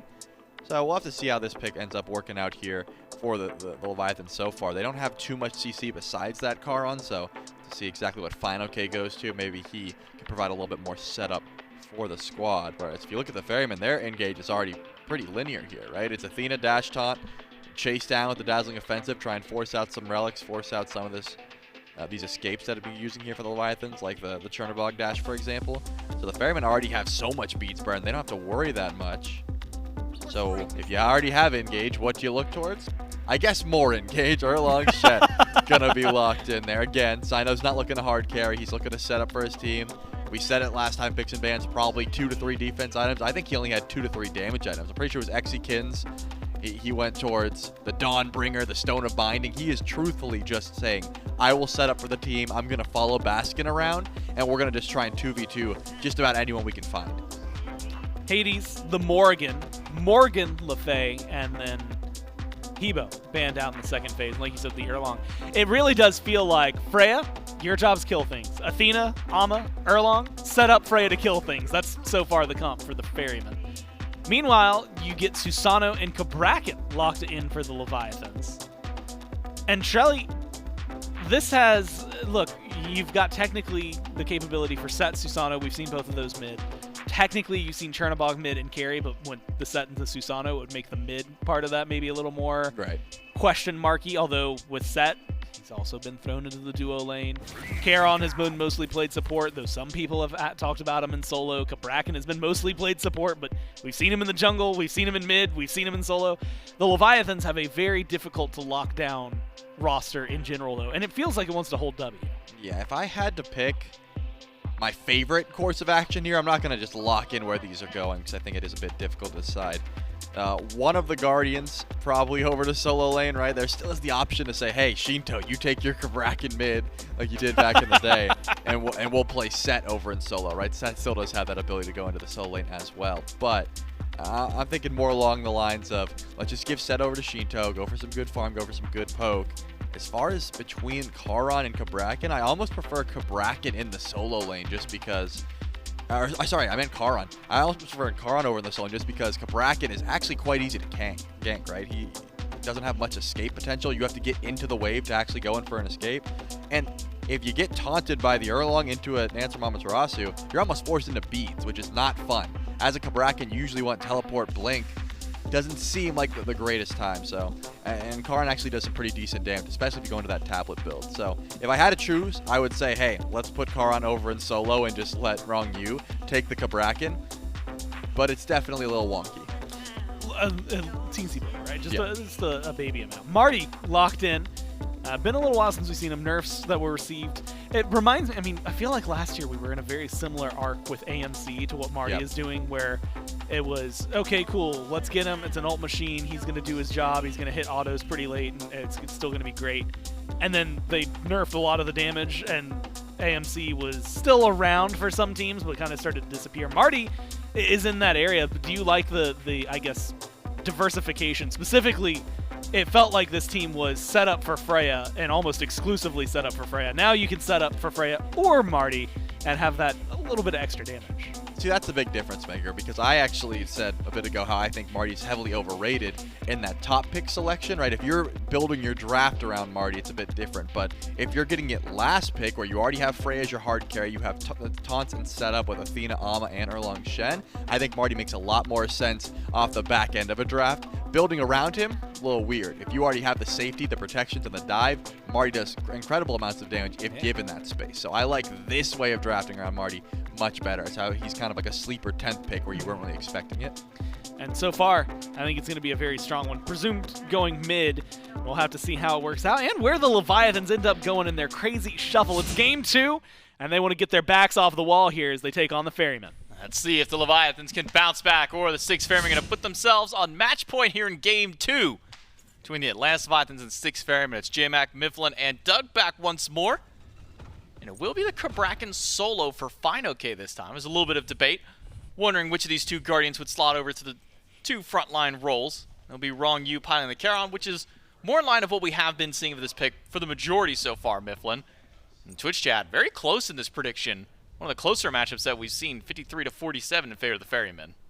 Yeah, I think I might just give it like 60-40 odds to the Ferrymen. I just really like how the Ferrymen's initiation plays. Having Dazzling Offensive, Confound, 9 turns Blessing, and all that AoE damage from Marty all the while means that I feel like they'll have a really easy time finding that first pick on Teamfight. Whereas when I look at the Leviathans, if fineokay's cage doesn't find value, things could really start to go south. That leaves adapting as like dedicated initiator. I mean, Charon, of course. He's got the root. He's got the momentary taunt. But it really isn't like a facilitator guardian. He is more so just another warrior. So I'd almost put Cabrakan in that same category too, meaning that the Leviathan's backline gonna have to get a lot done on their own. Regardless, early game can really change up how the team fight plays. Doesn't matter what your composition looks like when you're 10,000 gold up. So if the Leviathans off to a fast start, might have been just a moot point top to bottom. I really like some of the pressure the Leviathans could look towards, namely just anytime PandaCat isn't in duo lane, and that'll probably be pretty frequent considering that's what Chernobog does, is be anywhere but his actual lane. The rotations over towards Cyno in the jungle, try and catch him throughout the early before he stacks up some of that defense. The desk highlights it very well. Goes towards, I believe, 3, maybe 4 dedicated defense items in the last game. As of now, it's just a light blade, and that's light work. He's got no HP to play with, no defense to play with. Could be an easy place to put some of that pressure. A bit of a slow clear for Panda and Ronngyu to get into lane. That gave Cyclone and Aror so much headway to play with. It's already forced him under tower, taking half of one of the Bastion's HP at the same time. And on this Freya, we've seen CycloneSpin. And as a matter of fact, when I saw this combo of Cyclone on Freya and Cyno on the Erlang Shen, I got little bit of flashback moments from Masters when we had a double whoop into a taunt that worked really well for the Ferrymen. In fact, it was nearly one of the game-winning plays that they were able to have up against their opposition. So, terrified of what this combo might do in late game, but if PandaCat and Ronngyu have anything to say about it, might not be waiting till late game. No, I've got decent pressure as of now, but the laning phase changes significantly once Freya takes over to level 3, gets access to the entirety of her kit. There's a lot of damage potential there. A lot of chase down potential too. Cyno showing presence early. We'll be able to control that neutral camp, unless Rongyu's got something to say about it. Ronngyu has one chance right now to steal this one away. Use that third ability to instead paddle back to safety, as Cyno is able to solo out that shield buff. Gets the XP for himself, denies it from the Leviathans. And I think for me, fineokay on this Cabrakan. We've seen the Cabrakan support, we've seen it solo. It's kind of gone all over the place on this map. But I wonder what the build path is now for the Cabrakan. You go into the more damage style route. I know that for a while we saw things like Bancross Claw became real powerful with him, along with, I think it was Rengdas at the time, that Sheento was running for mid. So I wonder what you go as the Cabrakan solo here for fineokay. It's got to be a little bit more bruiser-centric, right? Considering how much damage and how quickly the damage from the Styx Ferrymen can apply as the game starts to develop. I'll be keeping my eyes on it as well. I mean, damage at first slot makes sense to me just to help out with wave clear, but I think we'll see some more bruiser items picked up as we start to get into that second or third slot. That team seems confident in their ability to look for any true invade on this first wave of buff respawns. Pressure over to the Leviathans in left, pressure over to the Styx Ferrymen in right and mid. But it's just going to be a fall back to neutral, except for Ronngyu getting a bit involved here. Just going to be a bit annoying. See if he can manage to sneak this purple away. Good taunt by Aror. Prevents that silence from going through. Could have been a potential steal. And Ronngyu pulled away from that one, thanks to the help of the support for the Ferrymen. And he gives PandaCat the chance to now work towards his purple buff. We're on Cyclone. Could have gone that way, but with shield buff back up. Cyno taking the first one. The duo of the Styx Ferrymen working on the second one. That one goes their way. And it's another piece of neutral farm kept away from the duo of the Leviathans. We'll see. Next piece of neutral farm. Is there any fight for this one? Left side mid camps. Both junglers meet up nearby, but it's the fight on left they've got eyes for. Dash in by PandaCat. Cyclone's level 5 now, with Cyno and Adapting both sitting inside the jungle. Not sure if either of them spot each other out. fineokay's ultimate just missing. Grabbing Baskin that time. There's a lot of action to be had, at least at the start of the game here in the duo lane, but so far, no blood spilled. Let's talk about scaling in the duo lane, though. Which one of these teams really needs to get involved there? Which one of these teams needs to find some of that pressure? Because it's a more close conversation than it otherwise would be, just because it is Chernobog on one side, one of the better scaling late-game hunters. But there's something to Freya, and it might just be the fact that she hits you for like 800 per auto in the late game and has massive healing. It feels like you really want to start restricting CycloneSpin's farm, and so far has gone a bit unchecked here. Haven't quite been able to leverage some of that early aggression towards invades. We've seen slight rotations from Adapting, but hasn't really committed either. That Freya is going to become an issue as the game starts to move forward, as will Paul in mid. Martichoras, sure, maybe not as high value as he once used to be, but still certainly incredibly strong. I mean, even looking at that, he's already starting to get some of that damage available. Transcendence stacking slowly. I think it's been Transcendence, Soul Leader, Fail Not has kind of been the first three go-to items for these Martichoras's. We'll see if Paul keeps that same path or if he swaps things up a little bit. Cyno's nearby. fineokay goes to the stun onto Baskin. But now it's Cyno and Aror on the way. It's a 3 versus 1, but keep eyes on Sheento and Adapting. They're closing in as well to turn this into a fair matchup for them, but it's first blood going to Baskin. Immediately trades out and gives one over to Sheento. Even with the tidal wave coming through from Ronngyu, a bit late to the party, doesn't find anything. It's a 1-for-1 trade at the end of the battle. Shout out to Aror, holds his taunt for the absolute longest, gets a little bit additional value by pulling in a second target. I believe Sheento narrowly avoids that taunt. TP's in behind him, but at the end of the day, a 1-for-1 trade. And then with both Guardians having the global presence, one actually delivers himself, so Aror gets there just a bit ahead of Rongyu's wave. Ronngyu, though, spends his time farming up the center of the map. Should bring him slightly ahead of Aror, I believe. Neither side exactly pulling too far ahead off of that one. And neither side finding too much value on map either. Mid camps traded once more. I mean, that is as close to an even trade as you're going to get. Green buff and left mid to the Ferrymen. Dead even game at this point, even with the first blood bounty. Going over to Baskin. Immediately being traded out by Leviathans. Keeps it where there is no real gold lead. The only significant lead at the moment is just the fact that Baskin's a half level up over fineokay, and that's not even that much at this stage of the game.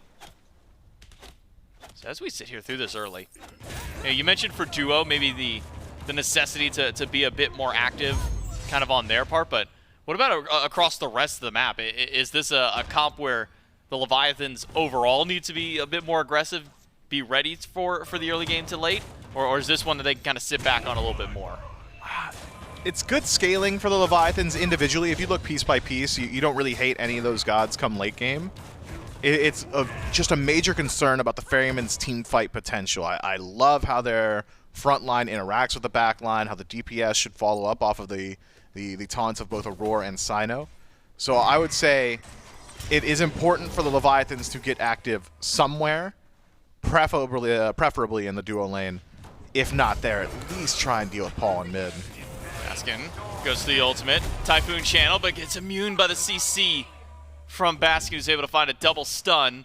fineokay is not giving this one up. That's because PandaCat comes flying over to that side of the map, but comes up empty-handed, adapting. Does find a jet stream to the back line, but Baskin will be fine under tier 2. Instead, it's Gold Fury started up by the Styx Ferrymen, dropped instantly with a rotation from Ronngyu, but it's 2 versus 4 now for this Fury. Rongyu's already used his primary range damage, but with Sheento nearby, that's just enough to keep the Ferryman off Fury. Yeah, Skewer is just enough threat of steal that you don't want to risk it there. So heads up play from the Leviathans to make sure they don't lose too much, and instead actually come out ahead and taking down that tier 1 tower on the right side of the map. PandaCat unsuccessful in finding the kill, certainly successful at knocking down the structure.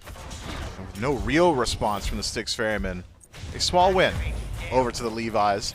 Knocking down a tower this early in the game, especially in the soul lane though, does open up the door for Baskin to just hold wave on tier 2 tower. We saw that a good deal from CycloneSpin in the previous game. But with Amaterasu being as mobile as she is, you really want Baskin to be able to get involved towards the left if need arises or around the Gold Fury. So I'm not certain that he will freeze out that wave, but if things start to go a little bit worse over there, will be an opportunity available to him. Seeing a lot of action from Aror, trying to find these taunts, get the setup for his team, but up against the Charon this early, even with some defense, still difficult to really get a whole lot up against Ronngyu, even with CycloneSpin standing by him.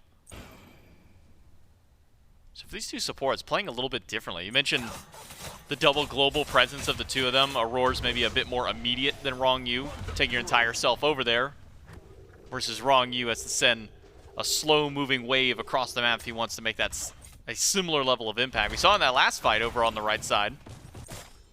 Wave comes in a little bit too late. Everybody's already disengaged by that point. Maybe a bit more preemptive from Ronngyu. Can land that shot. We saw this earlier too. fineokay finds 3, gets a triple stun, immediately walls off all 3.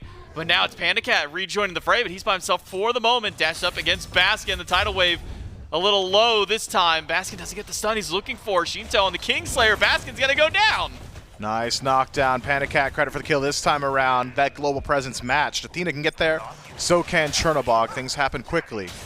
And Baskin gonna pay the iron price. I thought maybe after fineokay separated himself with that wall that it would be an immediate turn on to PandaCat. 3 members of the Styx Ferrymen still nearby, still healthy. Instead, leave Baskin alone on an island, and alone he falls up against the might of the Leviathans. These trade outs on the soul lane just have not net a whole lot. Ronngyu taunted in. Should just be alright. Talked about Paul earlier and the threat he's going to pose as the game develops, but Sheento on set can do the exact same thing. Already saw that damage output on the right-hand side. Maybe the Styx Ferrymen starting to feel some of that pressure.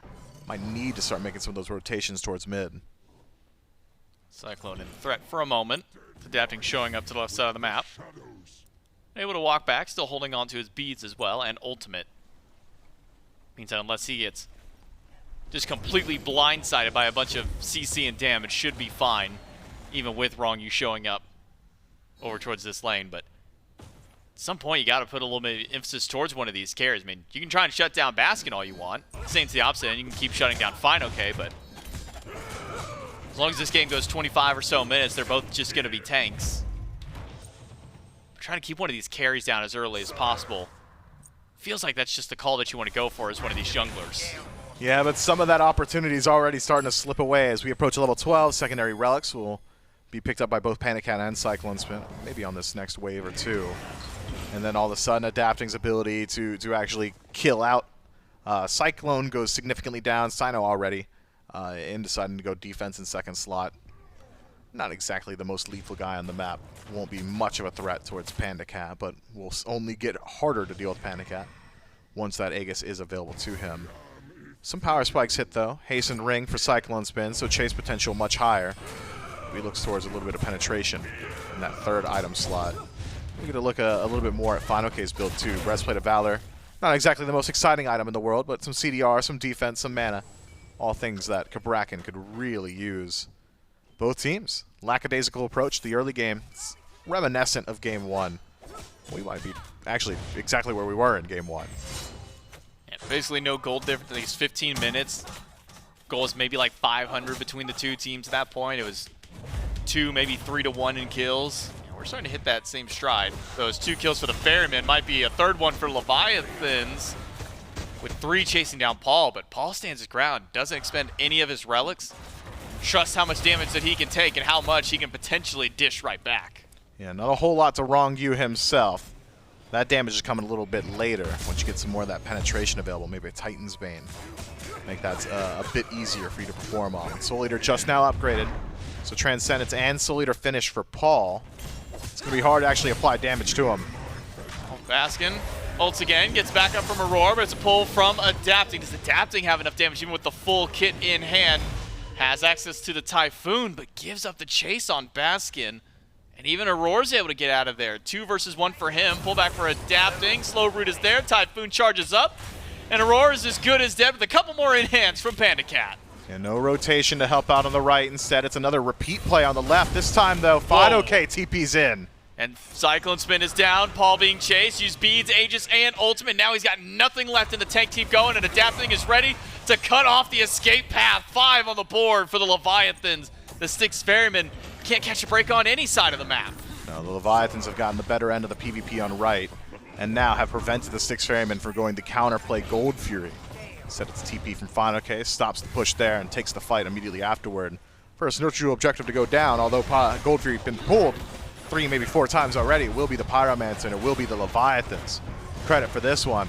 And significantly pulling ahead in the last few minutes. I mean, the gold now, that's probably about a tier 2 item on each individual member. Experience starting to stack up too. 2 levels out of mid.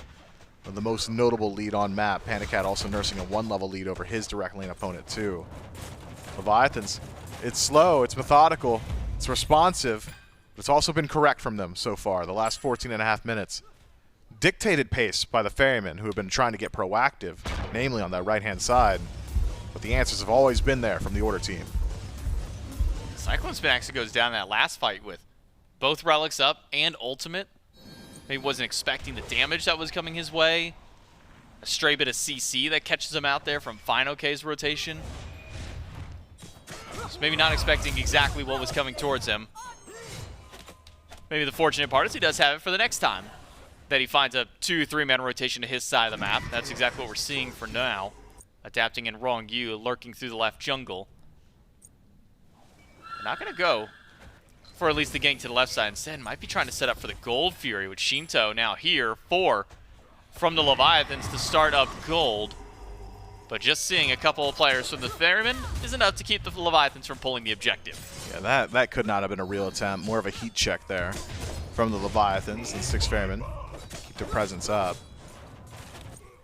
It's got to be a pick before the Gold Fury goes down. Where it's not the same as last game where 10 seconds alone with the Gold Fury is just a dead Fury. Second heat check. Ultimate in from Aror. I think that should be it.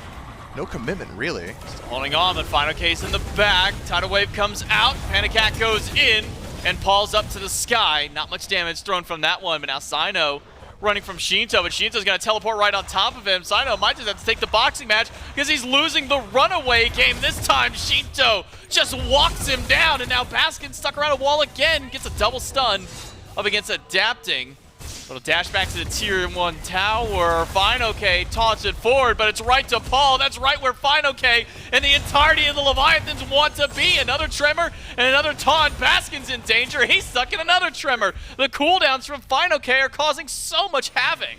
Man, I've never once watched a Freya free cast for 2 full rotations of her stim and get no kills. No damage output from CycloneSpin just yet. No penetration available. So the tankier targets of the Leviathans simply eat up that damage and win out cleanly on the team fight.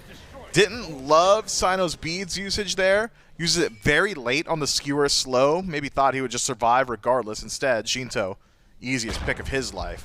Just dealing damage and so on the retreat. Not a single bit of return damage from Cyno. And then from there, able to continue his onslaught into the jungle. The Styx Ferrymen attempt to pass the of least resistance. Attempt to go ahead and just vacate the scene, but if you're not going to fight back, the Leviathans are going to punish you. Now the Leviathans grouping up around fire. Not sure if they'll go for the pull just yet. Aror is going to cap off the second beacon, and the Leviathans will pull the fire giant with that notification. They know at least somebody's not there. Question is, do they know where Cyclone is? He's just now shown himself on the tier 1 tower. Fire giant is down to half HP. The Ferrymen trying to fight this one 4v5, but the Leviathans might just turn it back around. The tidal wave just misses from Ronngyu, and Aror is able to escape out with Cyno. All the while, CycloneSpin keeps pushing waves on the left side of the map. Spin spotted out now. He wants this 1v1. PandaCat realizes. Sure, he's got a whole item advantage and then some, but Freya, just by kit, might be a little bit too threatening. Keep your eyes on fineokay, though. Watch this rotation. Okay, cuts off the path, gets the stun on the Cyclone, takes his beads away. The root's not there from PandaCat. Instead, fineokay goes in. Wall gets the ultimate from CycloneSpin. And that's a nice double pop away from the Leviathans. Able to burn 1 relic, 1 ultimate. Yeah, Cyclone now very susceptible to any initiation the Leviathans throw his way. Won't be getting a whole lot done for the next 150 seconds, or at least until that Valkyrie's Discretion is back and available. Demonic Grip finished. That's a major power spike for CycloneSpin. This is going to be a major difference maker in the next few team fights. Assuming CycloneSpin's allowed to land as many autos as he has been. Maybe now that he's finished that item up, might have a target on his back. Leviathans haven't really got too many people on the Styx Ferrymen that really pose a threat. Paul at this point, now with Fail Not, sure, small power spike, but I think the next win condition for the Styx Ferrymen's got to be CycloneSpin. Win condition for the Leviathans, simpler. Just get a fight rolling. You're heavily favored everywhere. There's only been 1 team fight the Leviathans haven't won. It's one that they tied. It was the very first 1-for-1 trade. And now back to the Fire Giant. Goes the Leviathans. Styx Ferrymen grouped up, minus Paul and minus Cyclone. Cyclone again all the way on the left side of the map, while the Leviathans keep teasing around this Fire Giant. Without Cyclone there, it is a constant 4v5 for the Ferrymen. Aror wants to try to find a path in. Fire Giant now down to half HP. fineokay trying to zone out whoever he can. But Cyno will just now go in. Taunt takes the beads away from Sheento. It's a dunk on top of PandaCat, but he beads Aegis all the damage. The Typhoon is massive, and the taunt will not get what they were hoping for. Cyno able to pull away 1, but Paul takes down Sheento at the same. It's 2.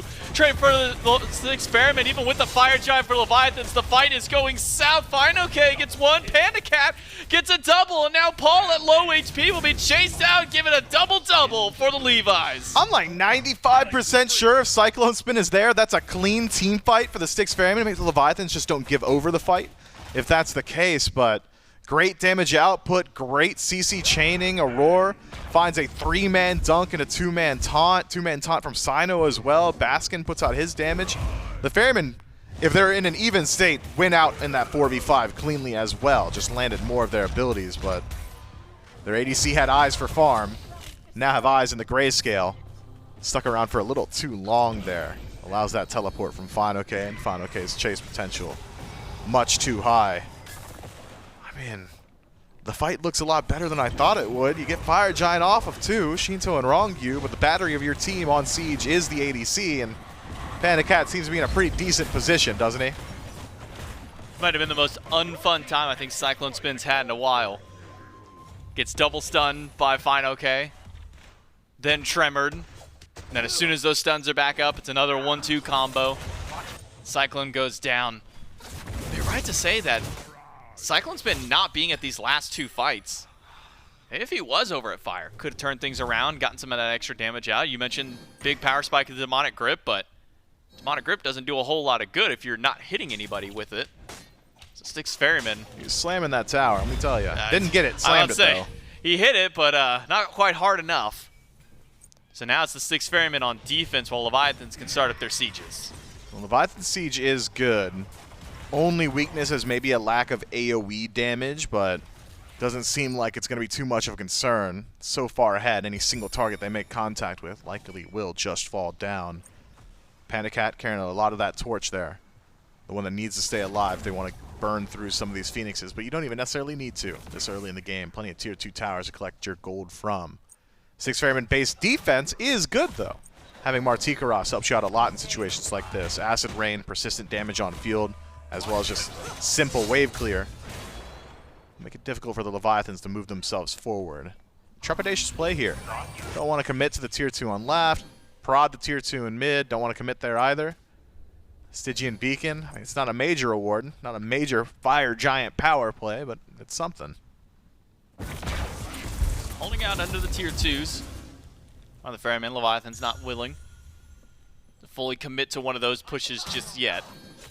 So all tier 2s will still be strong and standing for the Styx Ferrymen, but the problem is they're already 8,000 gold down and climbing. Make that closer to 9,000 now with that Pyromancer for the Leviathans. Still everybody holding on to recipes on the right side of the screen here for the Ferrymen. I guess similar for Leviathans on the left-hand side. Maybe haven't spent quite all of that gold just yet, but Leviathans are pushing very far forward with not a whole lot of resistance yet from the Styx Ferrymen. Steal away whatever jungle is left, though. Get that red buff onto Sheento. He was already hurting hard. And now you got essentially a free casting set with an extra bonus buff. You do. But look at itemization as it stands. It's pretty close to even between these teams. Upgraded starters, the major difference maker for the Levi's. And a nice ultimate from Ronngyu connects with all 5, but no follow-up means that it really wasn't all that high value. Rongyu's HP bar down to a quarter after the turn and burn from the Ferryman. Blink in by adapting. That's going to get beads from him. Ultimate from Paul. Get some nice damage back to Ronngyu and PandaCat, but not enough to take down either of the kills. This Emperor's Armor from Aror starting to put in work under the tower. Nobody from the Leviathans wanting to stand under there for too long. Double self-banish burn, though. CycloneSpin and Paul not having ultimate makes for easy targets. Ronngyu got his dash canceled. And not down yet. The dot from Paul is just enough, though. And that's one for the Ferryman. fineokay to the backline on the tower. He gets silenced out of his ultimate, and he gets canceled once more. He's tremoring away, but it's a double kill for Paul. One for Cyno. The Styx Ferrymen have turned the siege into kills for themselves and can now chase out the only 2 remaining Leviathans, just their carries left standing. And Baskin really is that guy. The silence on the fineokay's ultimate really puts a stopper on Leviathan's aggression. Had that wall come up, the chase down would have been there, but the Styx Ferrymen elusive when they're not caged in. And base defended once more. Fire Giant was only ever on 3 for the Leviathans after that fight had gone awry in the pit itself in the 5v4, but as far as power plays are concerned, just a Stygian Beacon picked up with that time. No Paul for 10. Sheento, Panda, and Ronngyu here for the Fire Giant defense. Ronngyu doesn't have ultimate to try and fire to steal this one away. Fire Giant down to a quarter. Can Sheento and PandaCat sneak this one away? A stray skewer could do it, and they get it done. Sheento takes away the Fire Giant. The Styx Ferrymen now retreating. The tidal wave a little far over, but fineokay teleports right to the back line. Gets the stun on the Cyclone and pulls the ultimate away. The Styx Ferrymen had a great opportunity, but now fineokay is going to stop that one in its tracks. 1 kill for Sheento, 2 kills for Sheento. A double for their mid laner, and the Leviathans keep pushing forward. fineokay leads the charge, but the retreat of the Styx Ferrymen just a bit too quick. Tier 2 dealt with. Phoenix grouped on. And nobody from the Ferrymen in range to defend. And all this because nobody saw Sheento in the back line. Nobody saw him setting up for the steal. Skewer, so simple. There's nothing that could have stopped his confirmation. No number big enough for the Styx Ferrymen. Sheento sends Paul to the sky, and now his self-banish on cooldown once more. Right side Phoenix removed. Mid tier 2 tower. A little bit slower on the trigger this time, but Leviathans will knock that one away. Now it's down to a mid Phoenix defense without the dual lane of the Ferrymen. There's not many people who will be able to step forward. fineokay goes in. The adapting pull is good on the Baskin. He is trapped between a rock and a hard place. And it's PandaCat who gets the kill. Ronngyu so slow to try and get out, but fineokay's in the backline once more. And PandaCat and Sheento are just batting away at the health bars of the Ferrymen. 2 more down. fineokay is so low, but makes it out alive. The Styx Ferrymen could not quite secure their kills. Maybe could find someone on the chase. Adapting's low, but he's hyper mobile. Good luck locking him down. And the rest of the Leviathans sticking together. Means that should just be the end of the aggression. If anyone steps too far forward here, massive turnaround potential for the Leviathans with Aurora as low HP as he is. Right and center, Phoenix knocked down. And right when the Styx Ferrymen had gotten the win back in their sails, J-Mac. One team fight on tier 2 on right goes well. Fire Giant looks like it would just go to the Chaos side. And instead, all crumbles as the Leviathans steal away the objective and all the remaining structures on the center and right-hand sides of the map.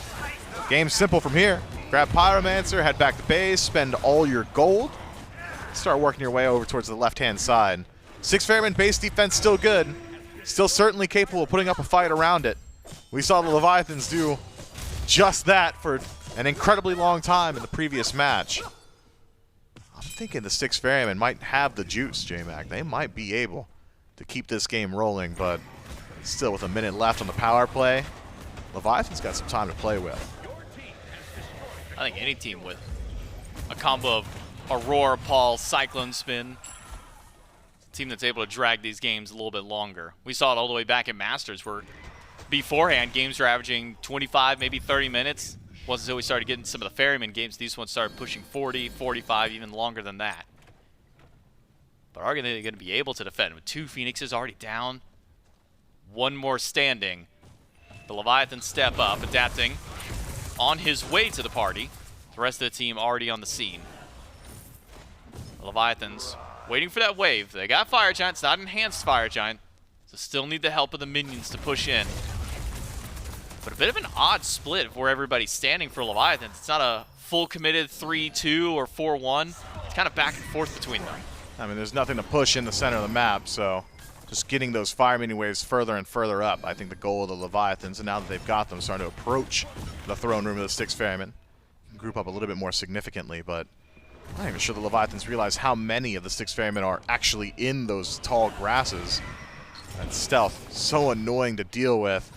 Your eyes on fineokay and Ronngyu, there's the initiation. Rongyu's going to cover a couple plates of grass, but taunt just off the mark by Aurora this time. Phoenix, though, his health bar is a bit worse for wear at this point. Half HP. Fireman's already going into the throne room, as that right side has not really been dealt with much. About to respawn. A couple more fire minion waves before that one gets its HP back up. The Leviathans have already headed back to base. Fire Giant buff is now worn off. They can reset for the next one. Yeah, right side Burge should be happy and healthy from here. Only 1 more fire minion wave, as you said, for the Styx Ferrymen to deal with. Mid Phoenix, not nearly as close to respawning. Will be difficult to defend that, as well as the Fire Giant at the same time. But the Styx Ferrymen keep their base alive just long enough. Major difference makers as of now are upgraded relics. The Leviathans have all of theirs upgraded just about, barring adapting himself, holding off on his 2. On the other side, some starter items starting to get upgraded. Still holding on to the majority of the recipes. 4 out of 5 members of the Styx Ferrymen waiting on that true 6th item. And even had to delay their gold, or items rather, excuse me, just a bit further. I believe CycloneSpin and Paul pick up power potions for that base defense. If you think it's going to be the last fight of the game, it's a good call, but the fight never came, and so the Styx Ferrymen are to waste a bit of their gold. Fire started by Leviathans. fineokay to the back. That's big. Misses the ultimate. Baskin able to dash away, but now it's a collapse on the Cyno. Double whoop by CycloneSpin, and a top by Aror hits 2. Ronngyu is low in the middle of all of it, and Paul and Cyno team up to take him down. But now Aror's the one whose health bar is almost dwindled away, but he is out of that fight, and so is PandaCat, but it's in a body bag. fineokay trying to fight back in and adapting to a lot of damage. Sheento, the assassin comp of the Leviathans, the only 2 left standing, and they make it a 3 for 3, about to be 4 if they pour it in. Waits for the whoop, but adapting. Just misses out on the pull. Sheento goes in. It's a skewer. It's a triple. That's 4 for the Leviathans. Sheento gets so much done. Where's Aror all the while? Maybe if he's there. A little bit more fight potential for CycloneSpin, who could have turned things around instead. Just trying to keep that mid-Phoenix alive, but can he do it 2v1? I don't think so. I think the only winning line was keeping CycloneSpin above board. Mid-Phoenix knocked down. That's it. They go in for the end. I don't think they've got the damage with Aror there. Aror pops a power potion, walks into the middle of all of them. The Typhoon is channeled up, a top back. Aror takes out adapting. And I think Sheento may have learned his lesson after seeing his teammate go down, but he's going right back to Aror. He takes him down. Has he got Maybe it? not. No. One more swing and the Titan would have done so, but just a little too speedy on the set. Gets out of the base. I mean, that is a wild, wild end call attempt. You gotta know that Confound is gonna make you hit Aror.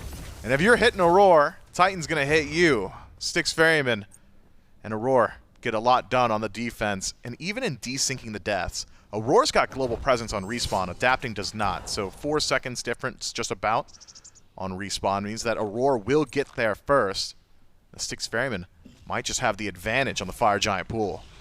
Ferrymen lose their mid lane Phoenix. They can start up the Fire Giant. We need a defense from the Leviathans, but let's listen into the Ferrymen as they push this fire. Dodging! Cap. Cap's half. Cap's 1. We get out. I'm dead to fucking... Set TP in behind us, by the way. Set TP in. Set TP in behind. He's one. He's very low. He ulted. He's gonna try to go over. He's gonna chill. This is bad. Just live now. I'm alive. Set's chasing. Set is one. Just run together. They're gonna get a defender. No. I can come back. Seems like keeping track of this set from Sheento has been the biggest thorn in the Ferryman's side at this point, because he's able to wrap his way to the back line, pick up 2 kills, and is still staying alive throughout all of this. Back to the Fire Giant goes the Leviathans, and Sheento has not had a chance to go back to base. Ronnie's low. There'll be Aror and Baskin to try to take down Ronnie, but now Adapting shows up. It's 1 going down, but Adapting has a good amount of damage to keep the Ferryman back. Man, talk about a seesaw battle of a game, J-Mac. One team finds a pick, moves up to fire, trades out, heroic defenses from either side. And now once more, the Styx Ferrymen find themselves with a significant advantage going in towards the Fire Giant. 40 seconds left on Rongyu's respawn, 10 seconds on Paul. Means that this is an even larger time advantage as it was just previously. Styx Ferrymen can do it once more. What I heard, though, was a whole lot of CycloneSpin in the comms, communicating exactly where Sheento was. Sheento was hitting Paul the entire time. Paul doesn't even call for help. On the front line of the Styx Ferrymen distracted, trying to chase out their own kills. If they can peel back, if the Ferryman could figure out how to jump onto Sheento when he gets so committal on his dive, that's 1 thorn removed from the side of the Ferryman. Could simplify some of these engagements. Ronngyu 5 seconds till he's on the men. Fire Giant already pulled. Keep your eyes on PandaCat. He's got that global available. fineokay trying to wrap around. Fire Giant down to a quarter and Adapting nearby, but they might not need time. PandaCat dives straight into the pit. The Fire Giant goes to the Ferryman, but what about the team fight after? Adapting is already half HP trying to get this fight. The tidal wave does end up hitting 3 people, but PandaCat is already dead. The tremors, the damage from Sheento, it's not enough. Cyno shuts him down. Adapting is taunted back in. The Ferrymen, they're able to hold out for just a little while longer. And with 3 down, Ronngyu rowing out and fineokay on the escape path out. How far can Ronngyu go to try and escape? The slow is good.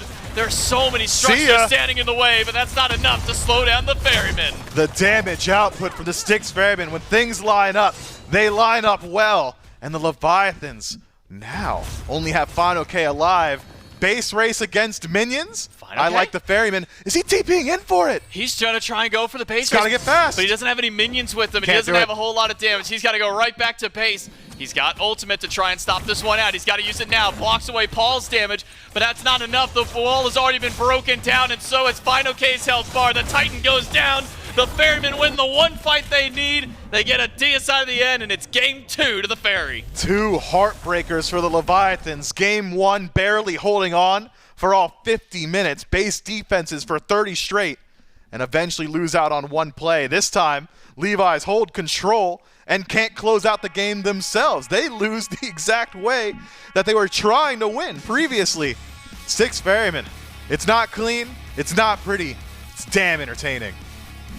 Just a couple of different moments of maybe questionableness. At least out of Leviathans, you see that weird end call for the 2 assassins. Sheento and adapting have a lot of damage. That is ridiculous, by the way. But you're going into Aror. Like, if Auror's on maybe any other Guardian, sure. I'm not even sure I'd like that. Who would it be? Kepri? You got it against Kepri. Kepri maybe, but against Athena, who can literally force you to attack and then get the Titan on their side, bit of a strange call. It is. I mean, and at that point, they're probably not even thinking of that. It's just, do we have the damage to do it? Yes. Does Athena have the damage to kill me? No. You just failed to take into account that Titan's damage, and I'm not going to fault them for it. In these high-stakes games, especially considering how back and forth that one was, going for a bit of a panic end, we've all done it. We've been there. And even talking with maybe Aror in the pregame interview kind of has my hopes up for game number 3. He says once we get past the first 2 games, starts turning into a bit of the Wild West for some of these matchups. So we'll see what the Ferrymen and the Leviathans bring out for game number 3 that's coming up right after this break.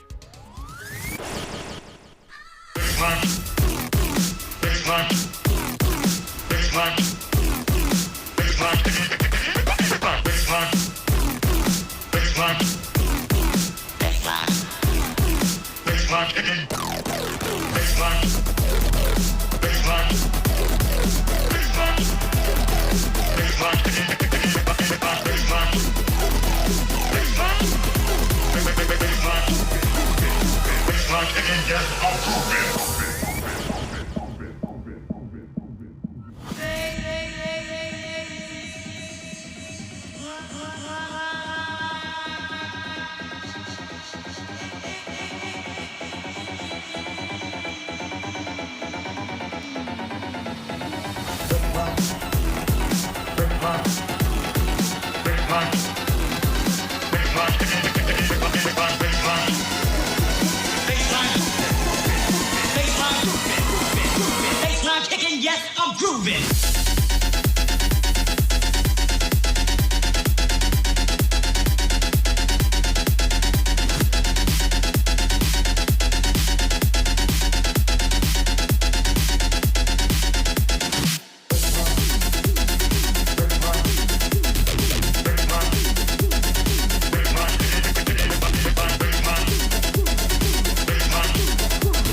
grooving. Yes, I'm grooving.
If you got up 15 minutes ago, the next few words I'm going to say are going to blow you away. But the Ferrymen are up 2-0.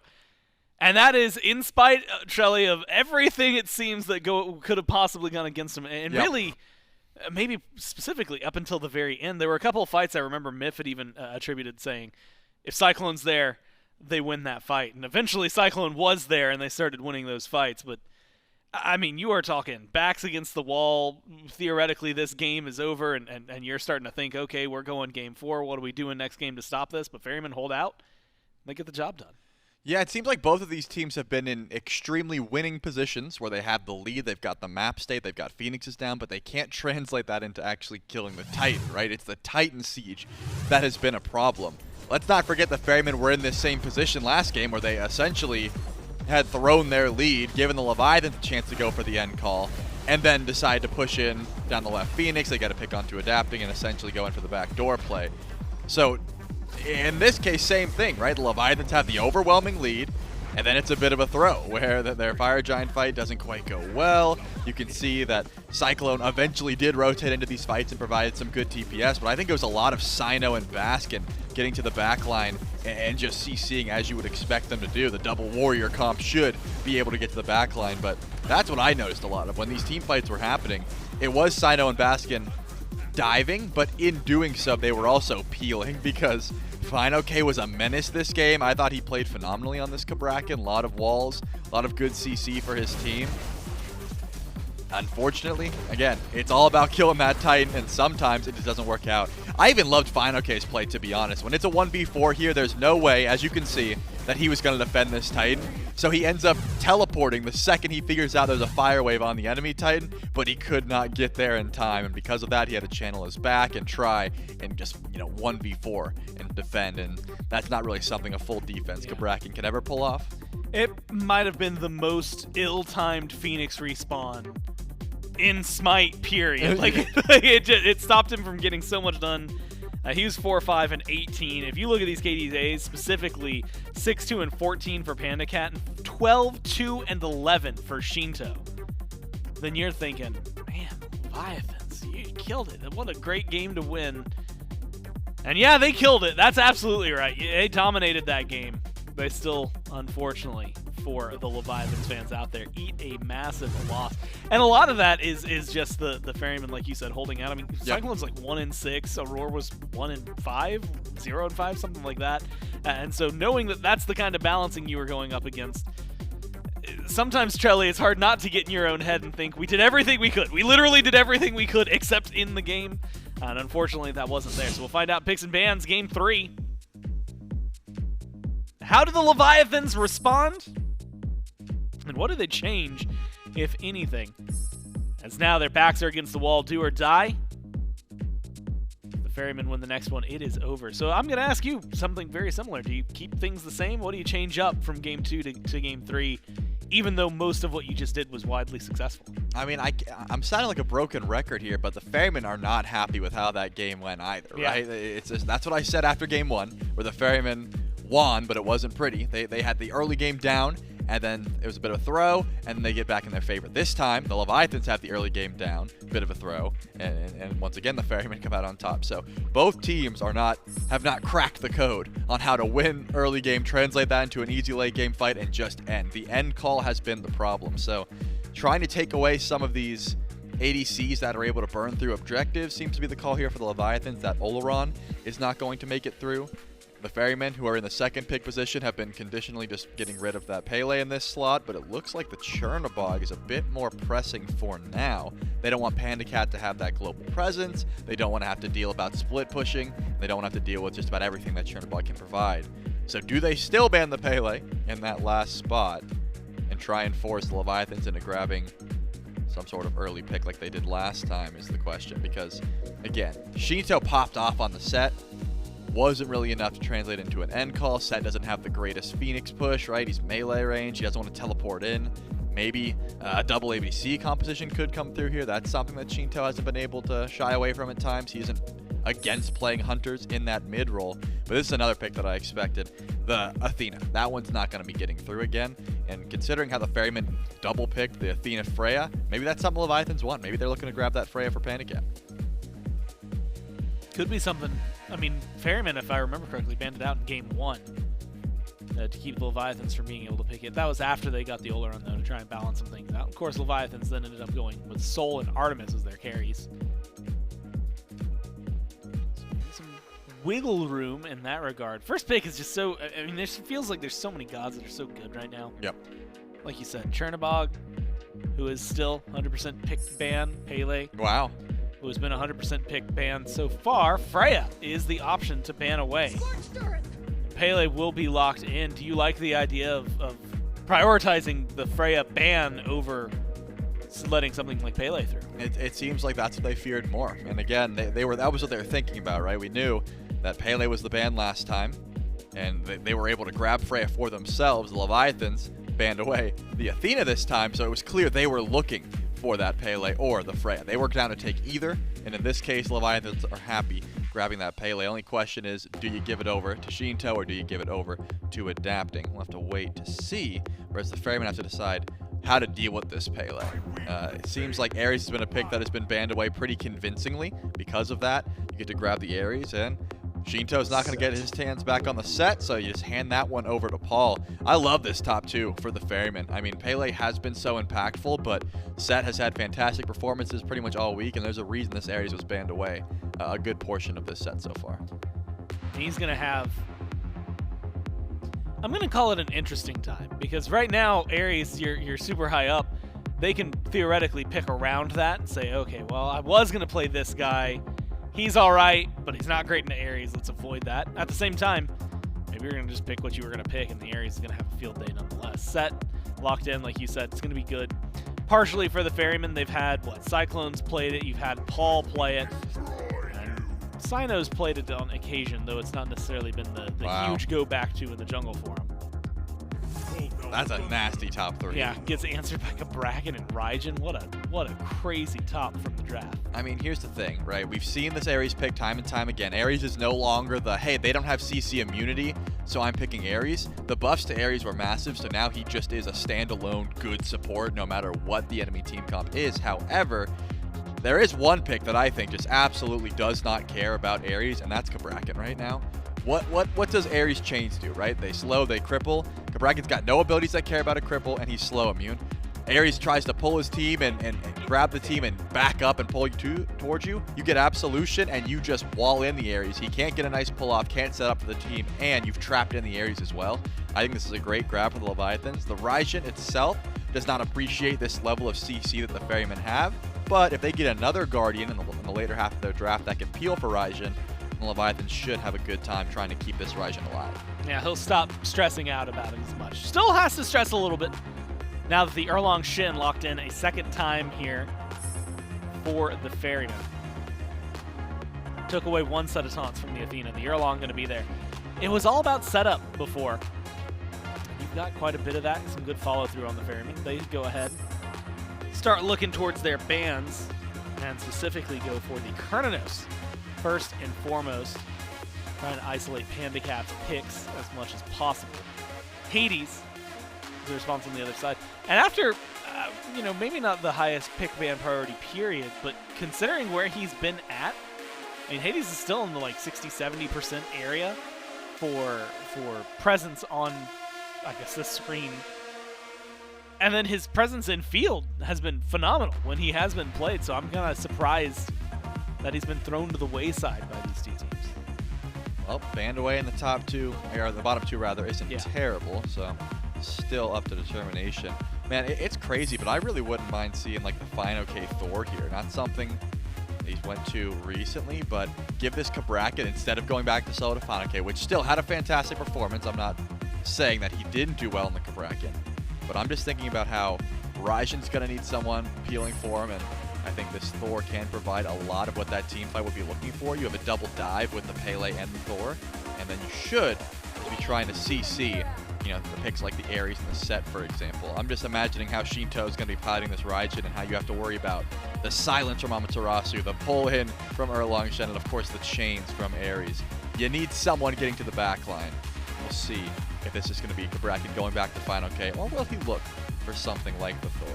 But isn't that terrible that He just gets Ama once again. Like Baskin's like, wait, do you guys not remember how I've looked all set on this pick? You guys are banning Soul in that place.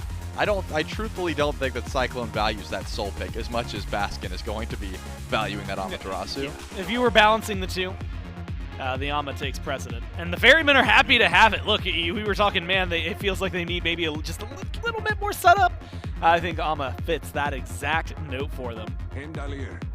Gets his team strong. Magical damage would be nice, though. So the question is where they want to go and what they want to lock in, and if they think they need it. Hercules, Heimdallr, locked in from the Leviathans at the very end. Very standard composition top to bottom, assuming that they all go where we expect them to, but Hercules solo up against the Ama, Cabrakan presumably in support. And like you said, gives a lot of opportunities to maybe beat up on the Ares.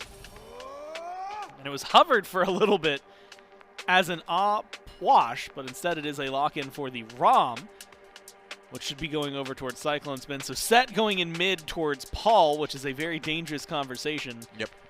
And really, I guess, Trelly, is the question. Raijin plus Pele against Erlang and Set. Who's going to maybe get some of the pressure build up in mid? I mean, it's going to be Set almost every time, especially with Erlang. Like, don't get me wrong, Pele and Raijin have good damage as well, but you're not able to compete with just level 2 fight between Erlang and Shen. That's one of the strongest points Erlang really gets. You're trying to blink onto the Raijin if you can. If Pele starts blink, you can blink there as well. But this looks like, if the comp gets online, a miserable dive to beat Raijin, because it's going to be Erlang blinks to the backline, Ama goes for the dive, Rama's sniping from a distance. Once you get that kill, you can translate it elsewhere. However, you always got to think about how much physical defense can be stacked. I don't think it's going to be too big of an issue. You always have an insane amount of penetration that you can build towards, especially from a Rama perspective, right? As an ADC, you don't really care about protections once you get late game. It's all just about CC and prot tread, which I believe the Ferrymen will have. I'm trying to dissect the Atlantis Leviathans team fight, though. Heimdallr does provide decent damage onto single tanks with that ultimate if you can connect onto someone without CC immunity. They don't have as much easy dive, right? Like, I think Erlang, Shen, Ama is just so much easier to execute on than like a Pele and a Hercules. You really need key targets in that situation. You don't want to be driving strike out of Pele's damage or anything like that, whereas Erlang, Cyno's just going to be full setup, right? And I think that Baskin and him have been running this comp. I mean, it's like the second or third time we've seen it, right? Where they just dive together with the Ama and the Erlang Shen and just, you know, follow up off each other. So that's going to be about as easy as it comes. They've been doing that all set, so that's not going to have to change too much. Curious to see how this Hercules really does pilot the backline, because we haven't seen it too much as of recent. Definitely a pick that fineokay likes, but not so much in this meta. We'll have to see. And a lot of it is just balancing it with itself and making sure that it plays well, like you said, with the team surrounded it. But it's do or die for the Leviathan. So Trelly, real quick, do they have enough to do on this composition, or is it die? I mean, they definitely have enough, and from what I've seen, you could just count on one of these teams being really bad at sieging, right? I mean, you hate to say it, but with the leads that the Leviathans and the Ferrymen have both had this game, they were in positions to end a lot cleaner than they did. So sitting around and waiting for a mistake to be made is certainly a possibility. I would argue there's a reason Cyclone was just split pushing all game. Yeah. He's like, I'll get there eventually, but they're not going to siege, and they didn't. And you know what? He only got one kill, and it's a kill that mattered for him. The Ferrymen are up 2-0. They're looking to close this out. The Atlantis Leviathans need to bounce back. It's game 3, and it's J-Mac and Mifflin. Thank you so much, Gore and Trelly. Is this weekend going to end on a sweep for the Ferrymen, or are Leviathans going to have some bounce back? It's J-Mac, Miff, and Doug back one more time to see if the Ferrymen can close this one out in a dead even 50-50. Not often we see it right on the money for both squads, especially given that it's a 2-0 lead. 50. The other's also gotta be 50. at 50. Right. But when a team is up 2-0, yeah, it's not very often we see the matchup that close in the poll. I wonder if there are people out there voting Leviathans just because they think it is super unlikely for the 3-0, right? They're just saying, no way Levi's go down 3-0. I'm not looking at the drafts. I don't care. We're going Levi's. And you know what? I'm one of those people. I'm one of those people for sure. I'm definitely like voting against odds. Unfortunately, there's no way to vote against 50% odds. That's just a way to lose money. You're either with it or you're against it. That's the only option vote. right now. That's every vote when there's two options. Well, I guess technically with as many options as possible, you're either with one or you're against it, and you're also you're against right, everything yeah. else. You made a non-statement. I really wrapped this up to being a whole lot of word vomit there. Let's talk about Cyno, though, because I really want to touch on this Erlang Shen. He's played 3 times now. I remember start of phase number 1, it was Nike Sir. That's what he was slamming for. Every single game it felt for the first, 4 or 5 sets of the phase. Thank God. We finally see this is character growth. We finally see a transition beyond there, and we ask him, we say, you've been playing these 2 gods a lot. What ended up making the change? He said, well, I thought that those gods worked, so I kept trying it and kept trying it and kept trying it until eventually we realized it's not going to work. So I'm wondering right now if this Erlang Shen is a similar case. So he thinks it's really good, and so he's going to keep playing it until it either stops working or until a team finds something to make it not work against. Yeah, it's so hard to say, right? I mean, results-oriented, he's 2-0. Go ahead, I suppose. But also, I think a better question, and we're going to have to, historians will study the brain of Cyno. Brooks Matty is just an interesting 1 in 8 billion individual, but a better question for him would be, why don't you play anything that anyone else plays, right? It's not why are you playing Surtur or ESET or Nike or Scotty Jungle or whatever it is that he feels like playing day of. It's why aren't you playing Pele, man? Where's the Thor at, bro? Where's the Kamazat, the Susano? Yeah, why not those? I would be much more interested in an answer to that question. Paul steps too far forward. Auto attack's good. Pyroclast is good, but not enough damage. Paul limps himself out of there. Seems the Leviathans have taken notice. This is 3 games in a row where Cyno makes first rotation over towards that shield buff. That's a great time to jump on the mid laner. Unfortunately for him, just slightly off the mark with the damage.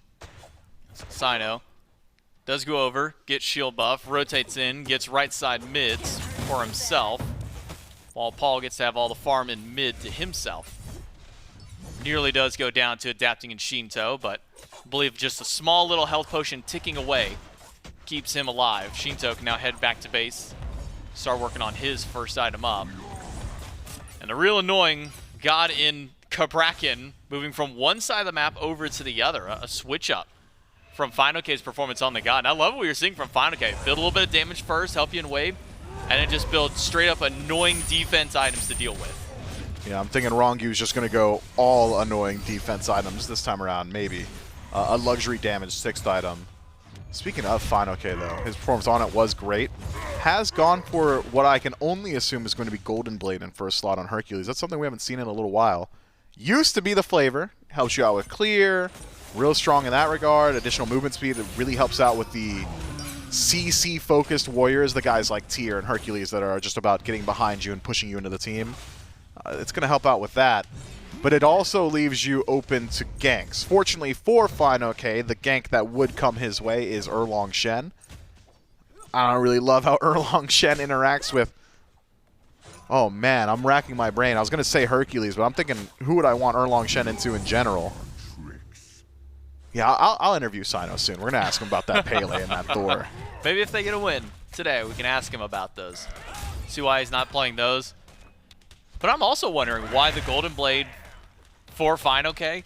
Considering he's already going into Gooseberries, it's essentially a mini Golden Blade, so I guess you get a double proc it, never use an ability on the wave, maybe? I'm not sure. I mean, you're going to really quickly clear archers for sure, but there is an interesting interaction with that in that there is brief periods in the game where your cleave auto, like the cleave damage, the yellow number of Golden Blade plus Gooseberries, I believe actually will out-damage your actual auto attack.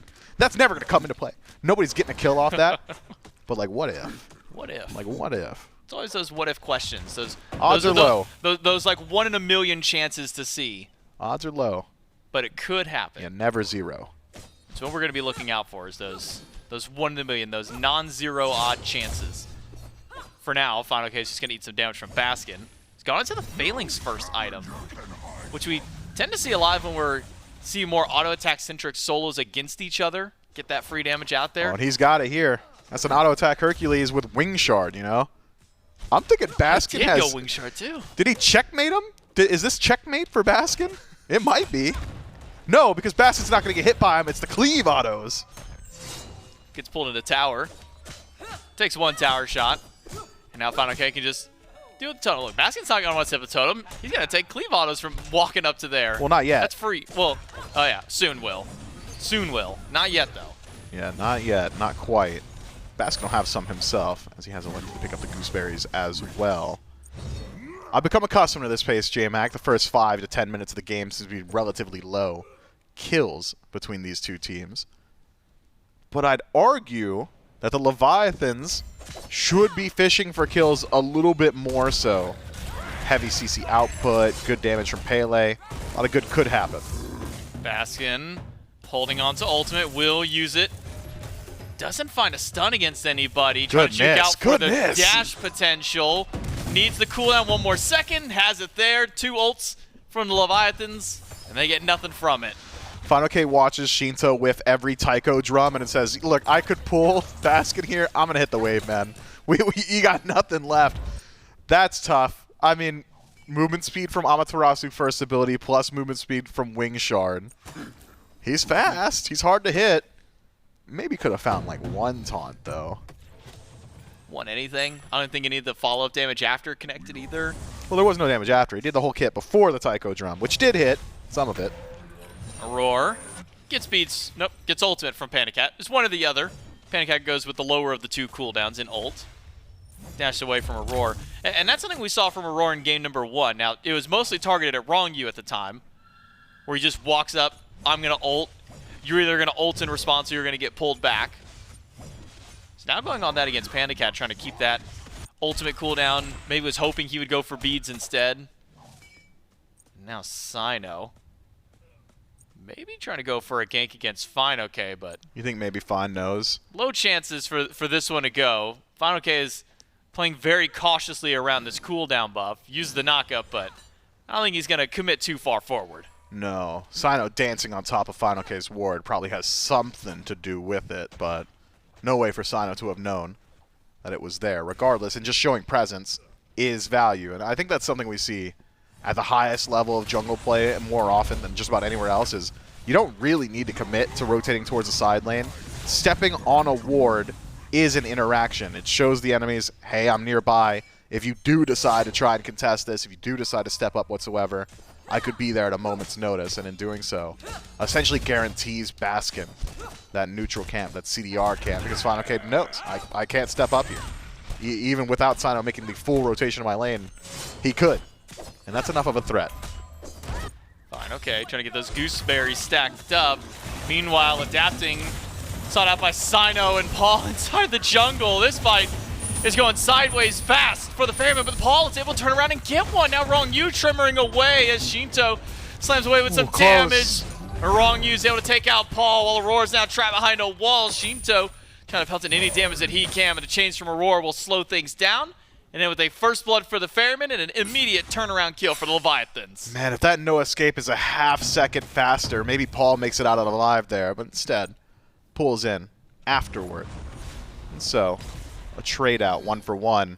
Deja vu, by the way. I think we've had the 1-for-1 trade first blood every single game so far this set.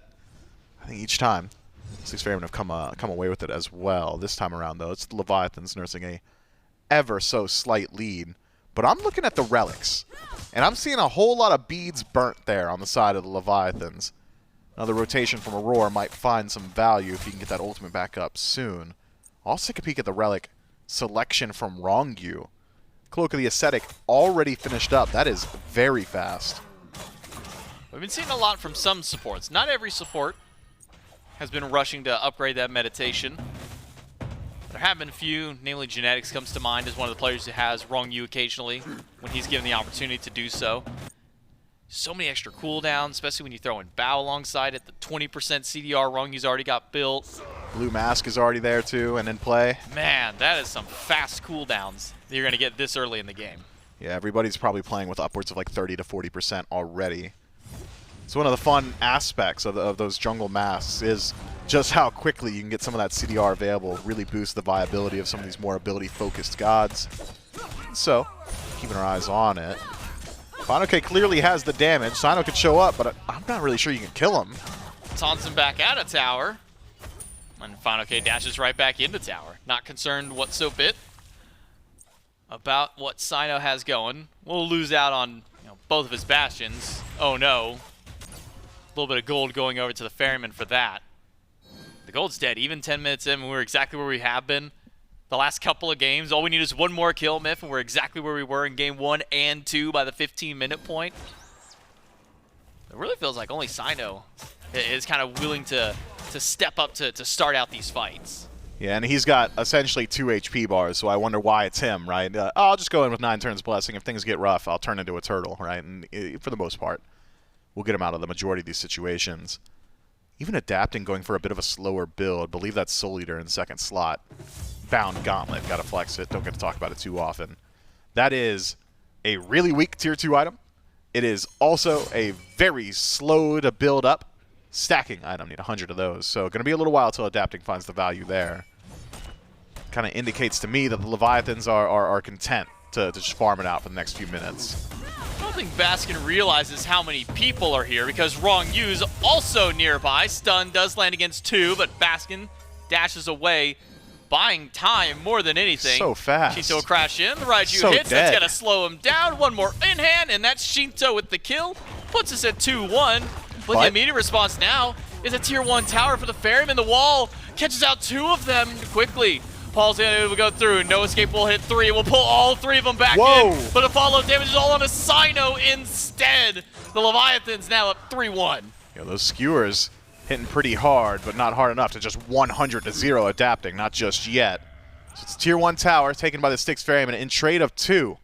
But the Leviathans quickly rallying around the Gold Fury. This would be a big swing for them. Would certainly put it in their favor, but Baskin's back. How long, though? Well, nope. Knockup is there from fineokay. Boulder hits. He walks out? He's got just enough defense. He went double physical defense. That boulder does essentially nothing to him. Baskin teleports in, finds the whole group of Leviathans, and says, all right, well, I guess I'm bailing right back out. But he got him off gold, and I think that is value. I'm not sure if anyone else is getting them off gold there. Maybe you could buy a little bit of time and then Baskin TPs towards a tower and could have prevented things, but at the end of the day, that's a good use of Heroic Teleport as far as I'm concerned. Just fine from him. So the Styx Ferrymen open up the map a bit for themselves. It was 2 for just the tier 1 tower. Leviathan's getting the better end of the kill trade, but that tier 1 mid tower is the most valuable tier 1 tower. Any fight that goes bad around Gold Fury, Pyromancer, Fire Giant generally starts to retreat towards the center of the map. Gonna have to retreat a little bit further to find some safety for the Leviathans.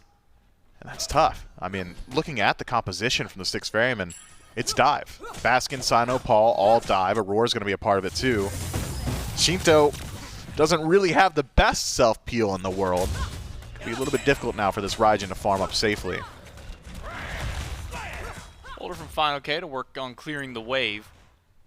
But now quiet on the map for both these two teams.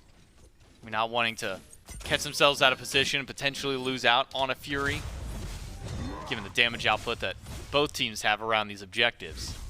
But it is a 4-man grouping by Leviathans towards gold. Sheento's left his lane. Aror goes for an ulti against PandaCat. Trades out 1-1 on that. But now it's the Leviathans on the Gold Fury. The Ferrymen are on the scene. Aror might not have ult, but the other 3 around him who could get to this pit, who need to get to this pit soon, do have those ultimates out. Gold Fury resets. Cyno finds a taunt on Ronngyu right afterwards, and now it's adapting on the run, but a snipe from Cyclone shuts him out, and Paul gets one more straight shot to take down Ronngyu. PandaCat by himself against Cyclone and Aror. Needs some help from fineokay, but the beads aren't enough to save him this time. What? Baskin has picked up 1, but Cyclone's got the double. It's only fineokay against all 5 Ferrymen. I just couldn't tell you what possesses them to go for that Gold Fury pool, J-Mac. fineokay steps back forward, has the beads to avoid the stun. Would take a miracle to survive any longer than 2 seconds, and seems miracles aren't on his side this time around. I could not tell you what possesses the Leviathans to just straight up pull the Gold Fury there. They don't have vision on the Styx Ferrymen. They don't know where they are.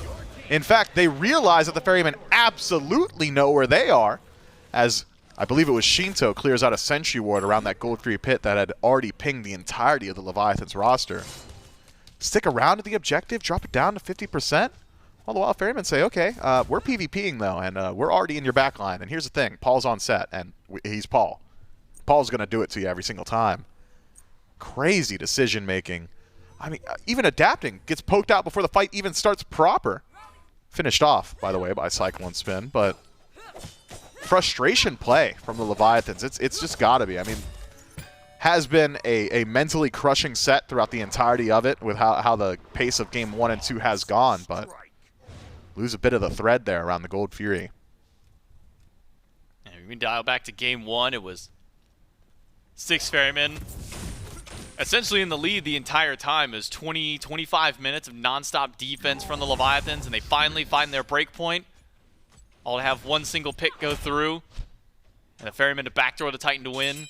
Game number 2, Leviathans in control the entire time. One bad fight around the Fire Giant. Ferrymen get the near wipe, walk down mid, and end game 2 to now put themselves up 2-0. And here in game number 3, Leviathans already down a 3.5, nearly 4,000 gold lead to the Ferrymen, all around that fight at Gold Fury. And it was dead even / slightly favored Leviathans just before that. There's no way this gold lead balloons as out of control unless it's a true 5-for-0 trade into Gold Fury, and that's exactly what the Styx Ferrymen found. Now, Pyromancer, certainly an option. Baskin can tank it just about indefinitely. Seems like he's out-sustaining it. And Cyno gets a rare feast game on the Erlang Shen, just bullying out adapting. Paul pops the Kingslayer. I don't think he's quite done just yet. Doesn't find the damage over the wall he was looking for. Maybe didn't have that teleport ready. So now Kingslayer and 9 Turns Blessing down for the Ferrymen. Pyromancer up and available, so the Ferrymen will beeline to the objective with all 5 players. But if there's no response to the Leviathans, we could very well just see a Fire Giant pull by the Ferrymen. Leviathans have got to answer quick. Adapting and Sheento are here. They see it. And now teleport from fineokay. They see the Ring of Fire, but the Fire Giant is already at half HP. fineokay walks to the pit, finds Paul by himself, gets the beads from the set, but now it's all about the fight for the Ferrymen. The snipes are good. Baskin gets the kill on adapting, and the ultimate from Sheento goes empty-handed. Just poke into the Fire Giant, force a response, and take your free kill. Adapting's got 30 seconds of the grayscale to think about that one, but it does not come without cost to the Styx Ferrymen. 3 sets of beads, 2. Burn, Cyno, and Paul lose out on theirs, and Phantom Shell from Aror. Means there's some potential now for the Leviathans to find a bit of fight back if another engagement should arise. PandaCat trying his best around the Stygian Beacon. Will be able to secure it for himself and his team. So small wins across the board for the Leviathans. fineokay even bolstering that golden pocket by knocking out a tier 1 tower, but these are all small remedial plays, small consolation prizes, considering the big prize the Styx Ferrymen have already accumulated for themselves, a significant 2, nearly 3,000 gold lead. I imagine we see that next engagement around the Oni Fury spawning up very shortly. fineokay taking a couple skewers from Paul as he meanders through the lane. And now the Oni Fury spawning back up.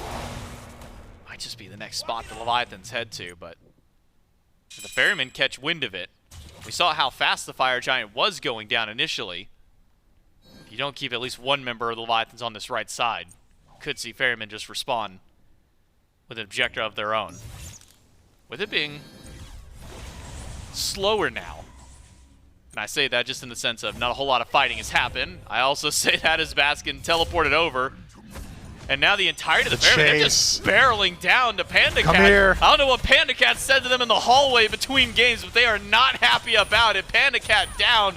fineokay TP's in, but he's already having to fight against 5. Cyno needs a break from the rest of his team, slowed down, can't get pulled back into turtle form, but a wall and a boulder are certainly more than enough. Taiko drums from Sheento, trying to get some damage, and watch out for adapting behind. Doesn't get the knockup, accepts onto Aror, and goes right to Cyclone and dies in an instant. Yeah, Cyclone damage much too high, adapting much too confident. Aror left high and dry, dies alone. Sheento credit for this kill. All that goes a bit better for the Ferrymen had Cyno simply backed away, but the intoxicating strength of Erlang Shen and taking an auto-attack battle, not often presented to you. Too enticing, and Cyno sticks around. Cosigns his death there to the Leviathans. At the end of the day, though, it's the Leviathans who trade out relatively evenly and maintain their tier 1 tower on left. I would consider towers just about a zero-sum game, J-Mac. It's not Well, I got most of it, so that's pretty good. It's no gold in your pocket. Nothing gained for now. And so, clean stuff to the Leviathans, preventing the Styx Ferrymen from extending the lead. It wasn't even like either team got a kill advantage in that. It was a 2-for-2 trade between these teams. About 2,000 gold, dead even in experience. As we push towards yet another Fury, the Styx Ferrymen, do they catch wind of this at all? No wards in the area. They're not going to know this happening until it's already done. Adapting. It's just wozing through his own jungle. Taunted back. Feeds. Now gone. Knockup does hit Baskin. Snipes. Third one's not even going to be necessary as Baskin has got enough damage on his own. And it actually pulls the Leviathans off the Fury. I don't think the Ferrymen even knew that was happening. They just saw Adapting by himself. No, that's just a free grab. I mean, Adapting holds on to the ultimate too. I guess he's just not expecting that damage output from CycloneSpin, but safety's got to be on your mind, especially when you know it's the team grouped around fire, and it's burning quick. Half HP, Cyno push back. Paul goes right to the back line. Skewers are doing so much already. The boulder doesn't get enough damage out. It's a double kill for CycloneSpin. Sheento able to teleport out with the Thunder Crash. And even with the spawns going through, Paul's going to keep this going. Gets the Aegis away. That's just how much damage he's already doing. That's enough to worry Sheento out of a relic. I mean, did you see the perfect placement of that skewer too? The Terracotta Soldier would have connected as well. I'm thinking that Aegis necessary to survive there. fineokay steps up. Not quite able to seal it away. Styx Ferrymen secure the Pyromancer for themselves, and it's just leading the Leviathans around the map by the nose. They just have not been able to be proactive, have been getting caught out consistently. 1 and 5 for Adapting. An uncharacteristic performance from the King. But it all started around the Oni Fury. Leviathans had wanted it desperately, and now, given another opportunity, might just be able to grab it. Do get it. Baskin a bit late this time. Spot that one out. Right as he shows up, vision fades away. He's going to grab the Oracle Harpies. That's his consolation prize. Leviathans get that Oni Fury for themselves, so enhanced minion waves for a moment, but without the Fire Giant going down, it's at least something going for Leviathans in that case. They've stopped one Fire Giant, cost Adapting his life. They stopped another Fire Giant. Didn't cost them nearly as much this time. No, it hasn't, but the Styx Ferrymen are starting to approach some of those power spikes that'll open up the door to Fire Giant. I'm, in particular, keeping my eyes on CycloneSpin, whether or not he starts to pick up some crit. Gilded Arrow tends to lend itself to some luxury crit in the last few slots, so once that's there, the ability to just burn through the neutral objective goes through the roof. And my favorite game is support. Yeah, this is it. Yeah. Sit there and stare at each other because you know they're both Did you see Aurora cook it up? Threw a ward at him and said, yeah, I know you're there. I see where you're standing, buddy. He literally, anime villain, just clasped his hands. That is ridiculous. That's just the Aurora thing to do. Every so often, you pan down to Aurora's camera, you're just gonna see that. That's just what Aurora does. He really is one of the most expressive players in the league. Like, what's going on right now, Aurora? You never know what's going on inside the head of Aurora or any of the Styx Ferrymen. That's why we said we need to do that study on Cyno, see what's going on inside of his brain. Just get the whole squad together, really. Figure out really what's cooking up with the Styx Ferrymen. Your Masters winners for Phase 1, now jumping into their first game of the split against the Leviathans, up 2-0 in this best of 5. And in the lead, not by much now, here in game number 3. Only about 3,000 gold, give or take. Experience still even between the two squads. The last couple of times we've seen the Ferrymen around this Fire Giant, it's been, we get a pick, we start objective, we see if we can find anything more, or if nobody shows up, we just go to the objective, we deal with the Fire Giant. This time the Leviathans keeping a couple members on the right side of the map. Yeah, PandaCat forced a retreat. Not exactly the longest range teleport, so that won't be the longest cooldown either. Styx Ferrymen haven't quite been able to break the Fire Giant wall, so instead they'll break through the Tier 1 tower on right and perhaps even knock down the Titan as it starts its siege. Would be a significant advantage to the Ferrymen if they can go ahead and knock down this Titan as well. Have theirs passively pushing would open up the door to just falling back to the Fire Giant and leveraging that threat on the right-hand side of the map. We'll see. Adapting reveals himself in mid. The Styx Ferrymen do exactly that. If they move in towards fire, you know at least 1 or 2 members has to defend. Cyno doesn't connect the taunt to fineokay this time. That's Blink ult from the Erlang Shen. Full squad of the Ferrymen right back to the Fire Giant. Now all Leviathans alive and healthy for this one. But PandaCat's dealing with the Titan. He might just have to give this one up because the Fire Giant could just be going down to the Ferryman. Aror gets pushed back. He gets Sheento to use his ultimate to try and peel away from himself. The Fire Giant hasn't been fully reset just yet. Aror was still inside the pit, losing out on HP. As Baskin being tremored by Ronngyu. The Fire Giant reset once more. Titan's still pushing on the right-hand side. Tier 2, pretty low. Photo finish here for Sheento. Couldn't quite keep it alive, so Styx Ferrymen find themselves a small win just by grouping up on the fire, forcing the Leviathans to leave that Titan alone. Knock down to Tier 2 and further line their coffers. Additional gold in pocket. I'm thinking the Ferrymen now, it's all about vision on map. Double Runic Bomb in pocket means that you've got significant advantage in secure, as well as just burn potential and another Runic Bomb likely to follow. With Baskin and CycloneSpin is currently working on the Pyromancer. They'll confirm it. I'll put a third there. 3,000 true damage to play with. Go ahead, get some vision out on map, play around the fire, continue to force the Leviathans to respond. Worst case scenario, you're at least denying them some farm, forcing the Leviathans to be on the right-hand side. Best case scenario, win a fight, win the fire. You've got all the advantage in the world to play around, nearly 5,000 gold. And the aforementioned runic bombs. Leviathans need to find an answer, J-Mac, and I think it almost entirely begins and ends with the front line. If fineokay is starting off the fight with a phenomenal pull onto a priority target, I mean, that's as clean as it's going to get. Ronngyu as well could separate the engagement with the wall. But adapting, PandaCat and Sheento are really struggling to make contact with those priority targets. It's been tough for Leviathans to break their way into that back line and find any straggling member of the Ferrymen. Meanwhile, the Ferrymen have had no problem doing just this for Paul. Walk up, drop a Clay Soldier, throw that skewer out there and get a little bit of extra free damage to himself and start up yet another Fire Giant. Sheento already taking a little bit of poke from Paul. The Fire Giant can get set up once more. Leviathans have tried to break into this fire many times and have succeeded in stopping the fire. It's been the fights before and after that have been a bit questionable for them. Haven't gone quite their way just yet. Styx Ferrymen, they're just waiting for their prey to walk around the corner. Yeah, and it seems now that prey may be Ronngyu. Ultimate available for Aror. He'll grab PandaCat, but that's just the ultimate. Wall up as well, Ronnie. It's a big response. fineokay finds a big boulder. The Styx Ferrymen keep this fight up. Let's take a listen into the Ferrymen to see how they can hold this fight. Pele's one, Pele's one. I'm chasing, guys. I'm Pele's one, Pele's one. Yeah, I blink. I need a few seconds. Pele's one, no blink, no blinker. 2 seconds. No I need blinker 2 seconds. I need 2 seconds. I'm taking. They're all gonna come now. They're all gonna come now. They're TPing. She's dead. You get out. Run this way, run this way. Run this way. Run. I I got plucked. I got plucked. I got plucked. Cabrakan's here. Let him die. Let him die. Let him die. Let him die. Let him die. He's dead. He's dead. He's dead. Can we go gold? Can we go gold? We can one-shot gold. Easy, Might left. TP. Perk shouldn't be here. That's the kind of quick shot calling you need. You recognize, and everybody on there said, he's dead. Leave him be. Do not try and go back to save Aror, and instead focus right back to a new objective. Styx Ferrymen, they get their pick on adapting. They get a Cold Fury, but it costs them Aror. And now it's the Leviathans going to the Fire Giant, the Styx Ferrymen. For the first time this game, have to answer to the objective play of the Levi's, but it might just be a bait from the Leviathans. Levi's slowly burning through the fire, but fineokay fishing for a pull here. Baskin, Cyno, Paul have the lower end. CycloneSpin playing at a safe distance.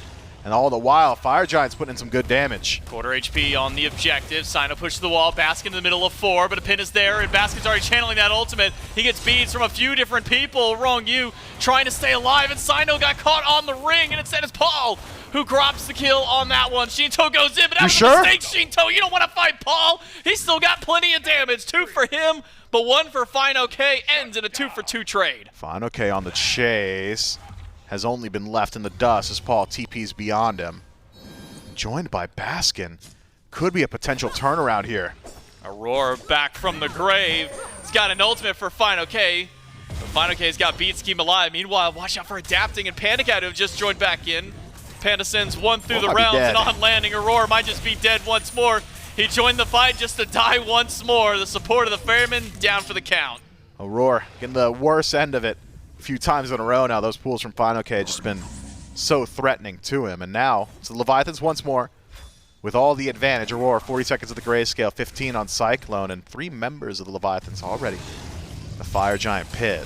Ronngyu will join them shortly. It's just Baskin and Paul for now on defense.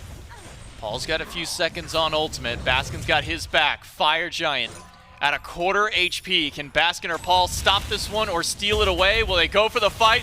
Baskin decided PandaCat is the target for him. He was Will right. find a good stun, and Paul's got the residual damage after. Baskin pushed out of the pit, but It's Cyno low. has now rejoined the fray. The fire has not been fully reset. The Leviathans have got to make a decision. Do you try and secure it out? They do indeed with the help of Sheento. Baskin low, Cyno low. In fact, has to turn Hold away. on. The shield Cyclone. is just enough, and Paul takes down Adapting. Cyclone Sights from the sky is enough to help take out Ronngyu. fineokay now has to run for the might of Paul. Cyclone just cut the entire team in half. They line up as 5 and get pierced by his auto attacks. Now it's Sheento and fineokay fighting for their lives, trying to keep that Fire Giant alive, but CycloneSpin's got the damage, and Aror's finally back. He's back once more, and this time there's not 3 people surrounding for a kill. Aurora pulls back fineokay and sets up for another kill for CycloneSpin, the Styx Ferrymen.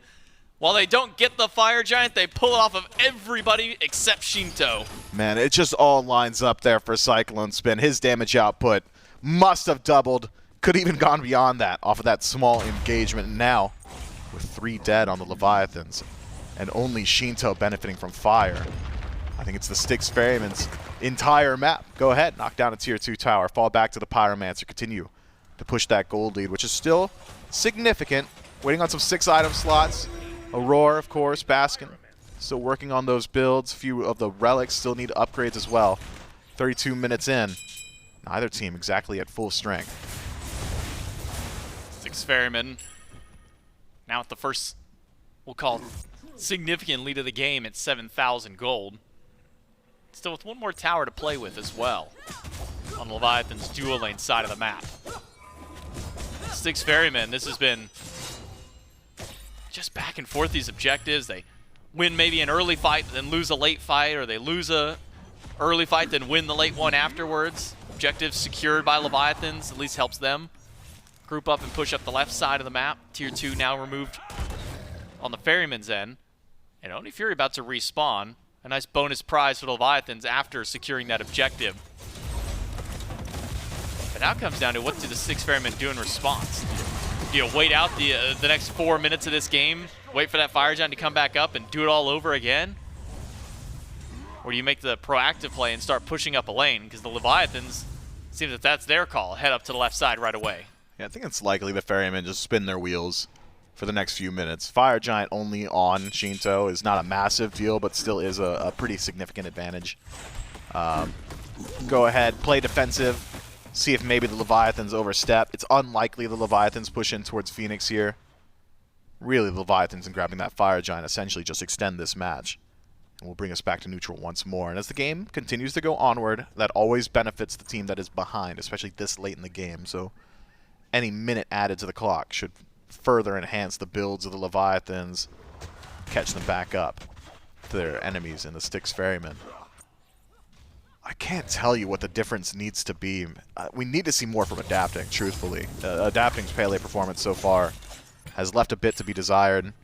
Hasn't quite been able to pose a significant threat to the back line of the Styx Ferrymen. And I'm thinking Adapting is really the only one that could jump onto CycloneSpin.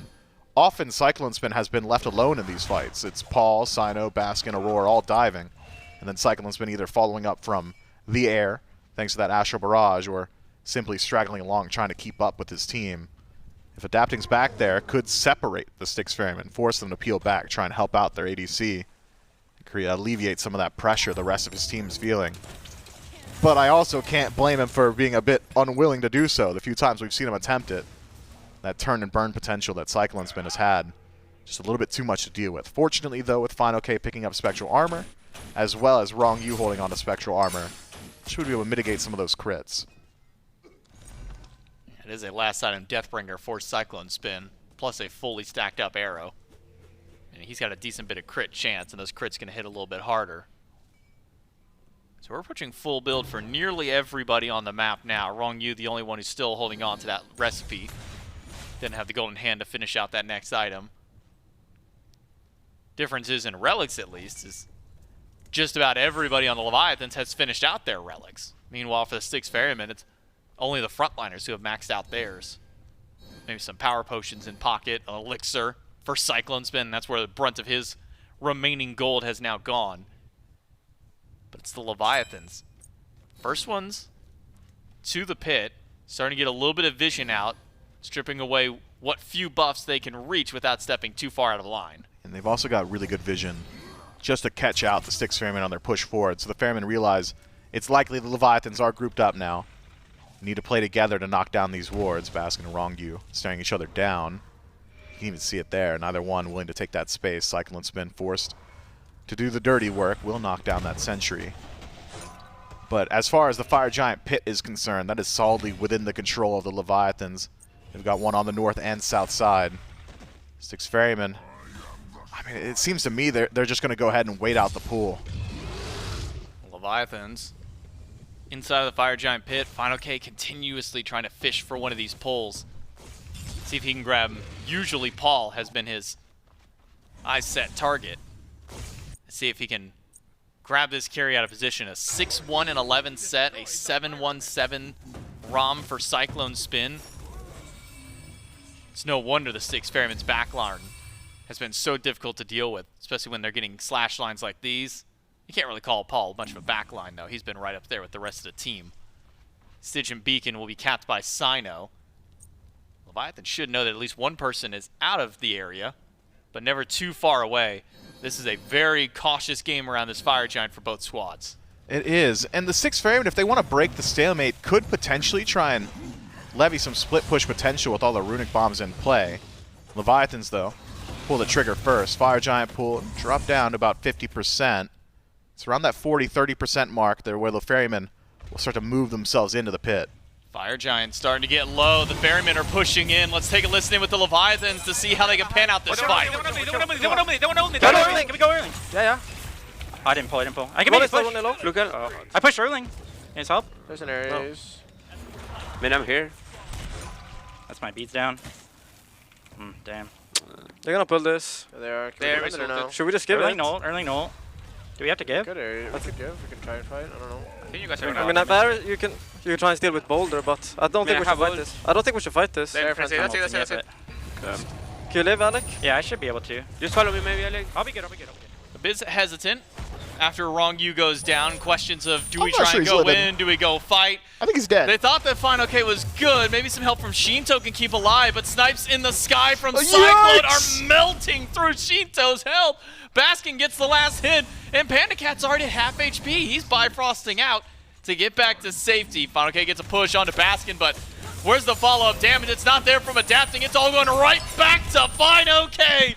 It all started the fight onto him, and it all ends with him there adapting. PandaCat, the last two alive to see if they can defend against the Styx Ferrymen in the 2v5 with all the runic bombs in the world. It might not be quite enough. PandaCat forced into the fountain. Ronngyu now on the scene, gets a wall to hold him out, but you're only holding in the Ferrymen. They take the set in 3. A lot of low HP targets, but kills are also a zero-sum game, and you got to knock them down all the way. Congratulations to the Styx Ferrymen, a very convincing victory in that game 3. Really was at a loss for words on some of those dive attempts from the Leviathans. Ronngyu on that last Fire Giant, completely isolated, gets killed out by CycloneSpin from there. It's a save-yourself situation. fineokay lets his team know, I'm good, and he's not good, by the way, so he has to get peeled out by Sheento. And here's the thing. Sheento's a little bit more valuable than fineokay is on base defense. You kind of need that guy alive if you want to keep minions or enemy gods out of the throne room. And dying as quickly as he did, I mean, the game's going to go just as quick. Also just a lot more damage that also comes from the Raijin comparatively.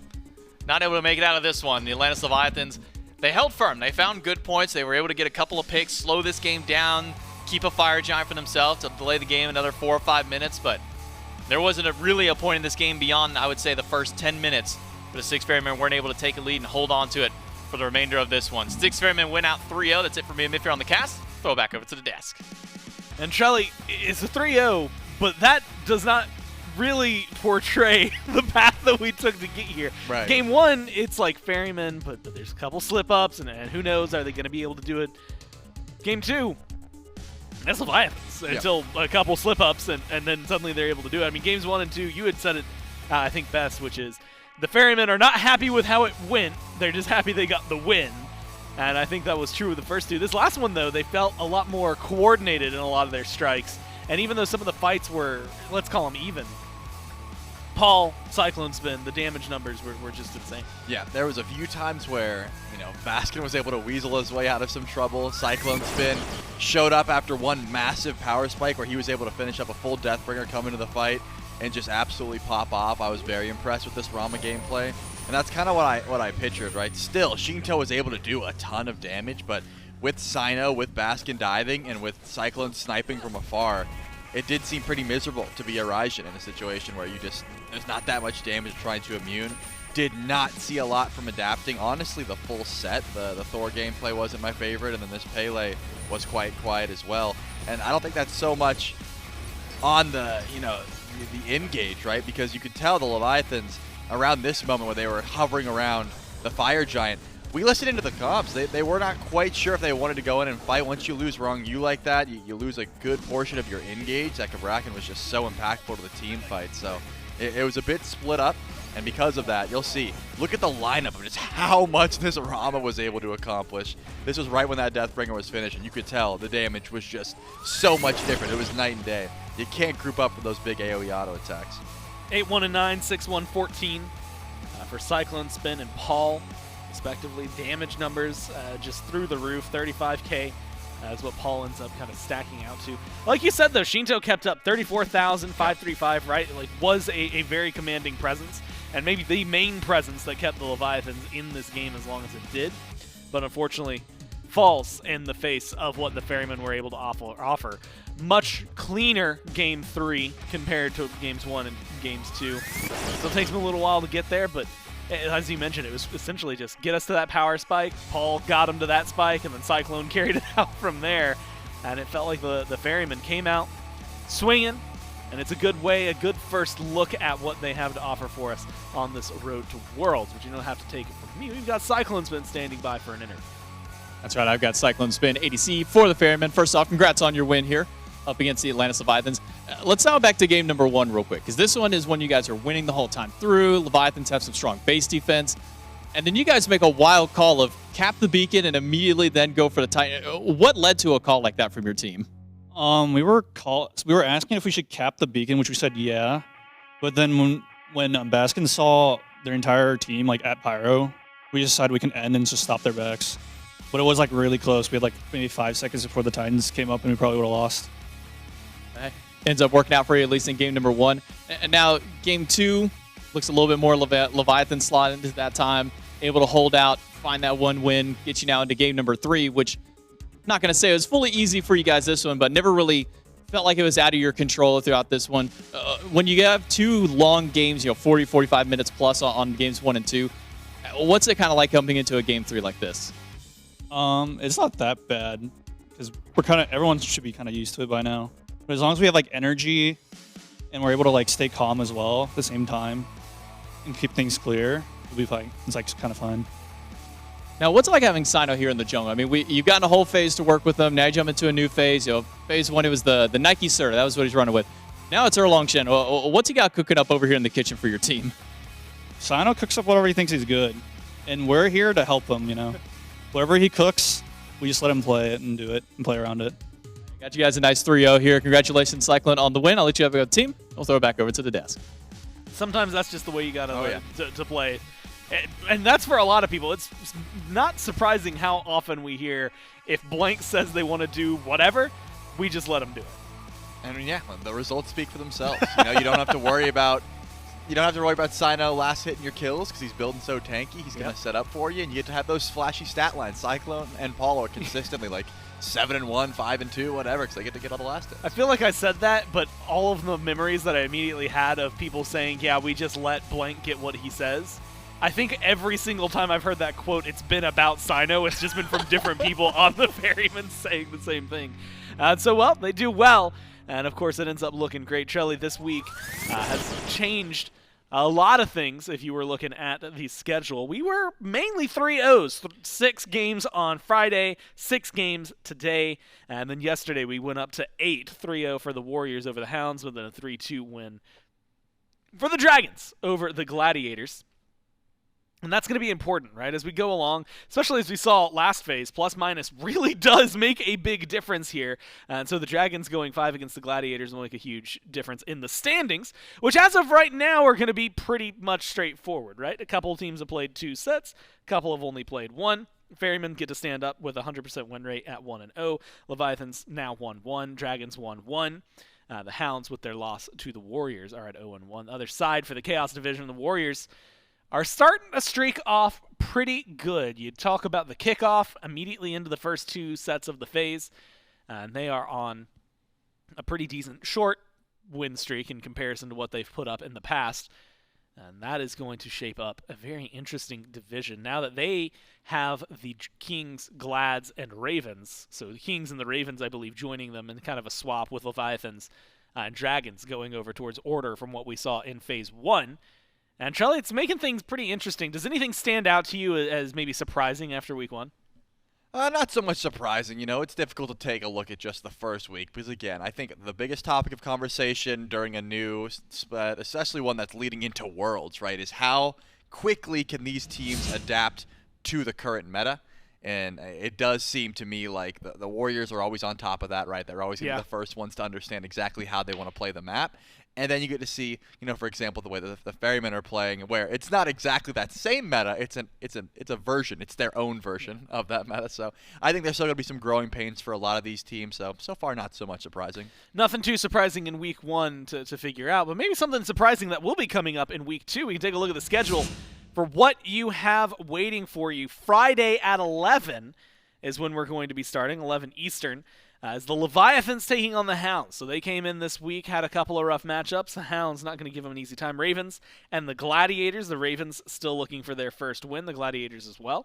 Then the Warriors will take on the Leviathans for their only set of the week, and one that I'm sure the Leviathans are going to have to come out and prep hard for if they want to try and find a win. Ravens will then take on the Dragons. That has always been a fun matchup, those two teams.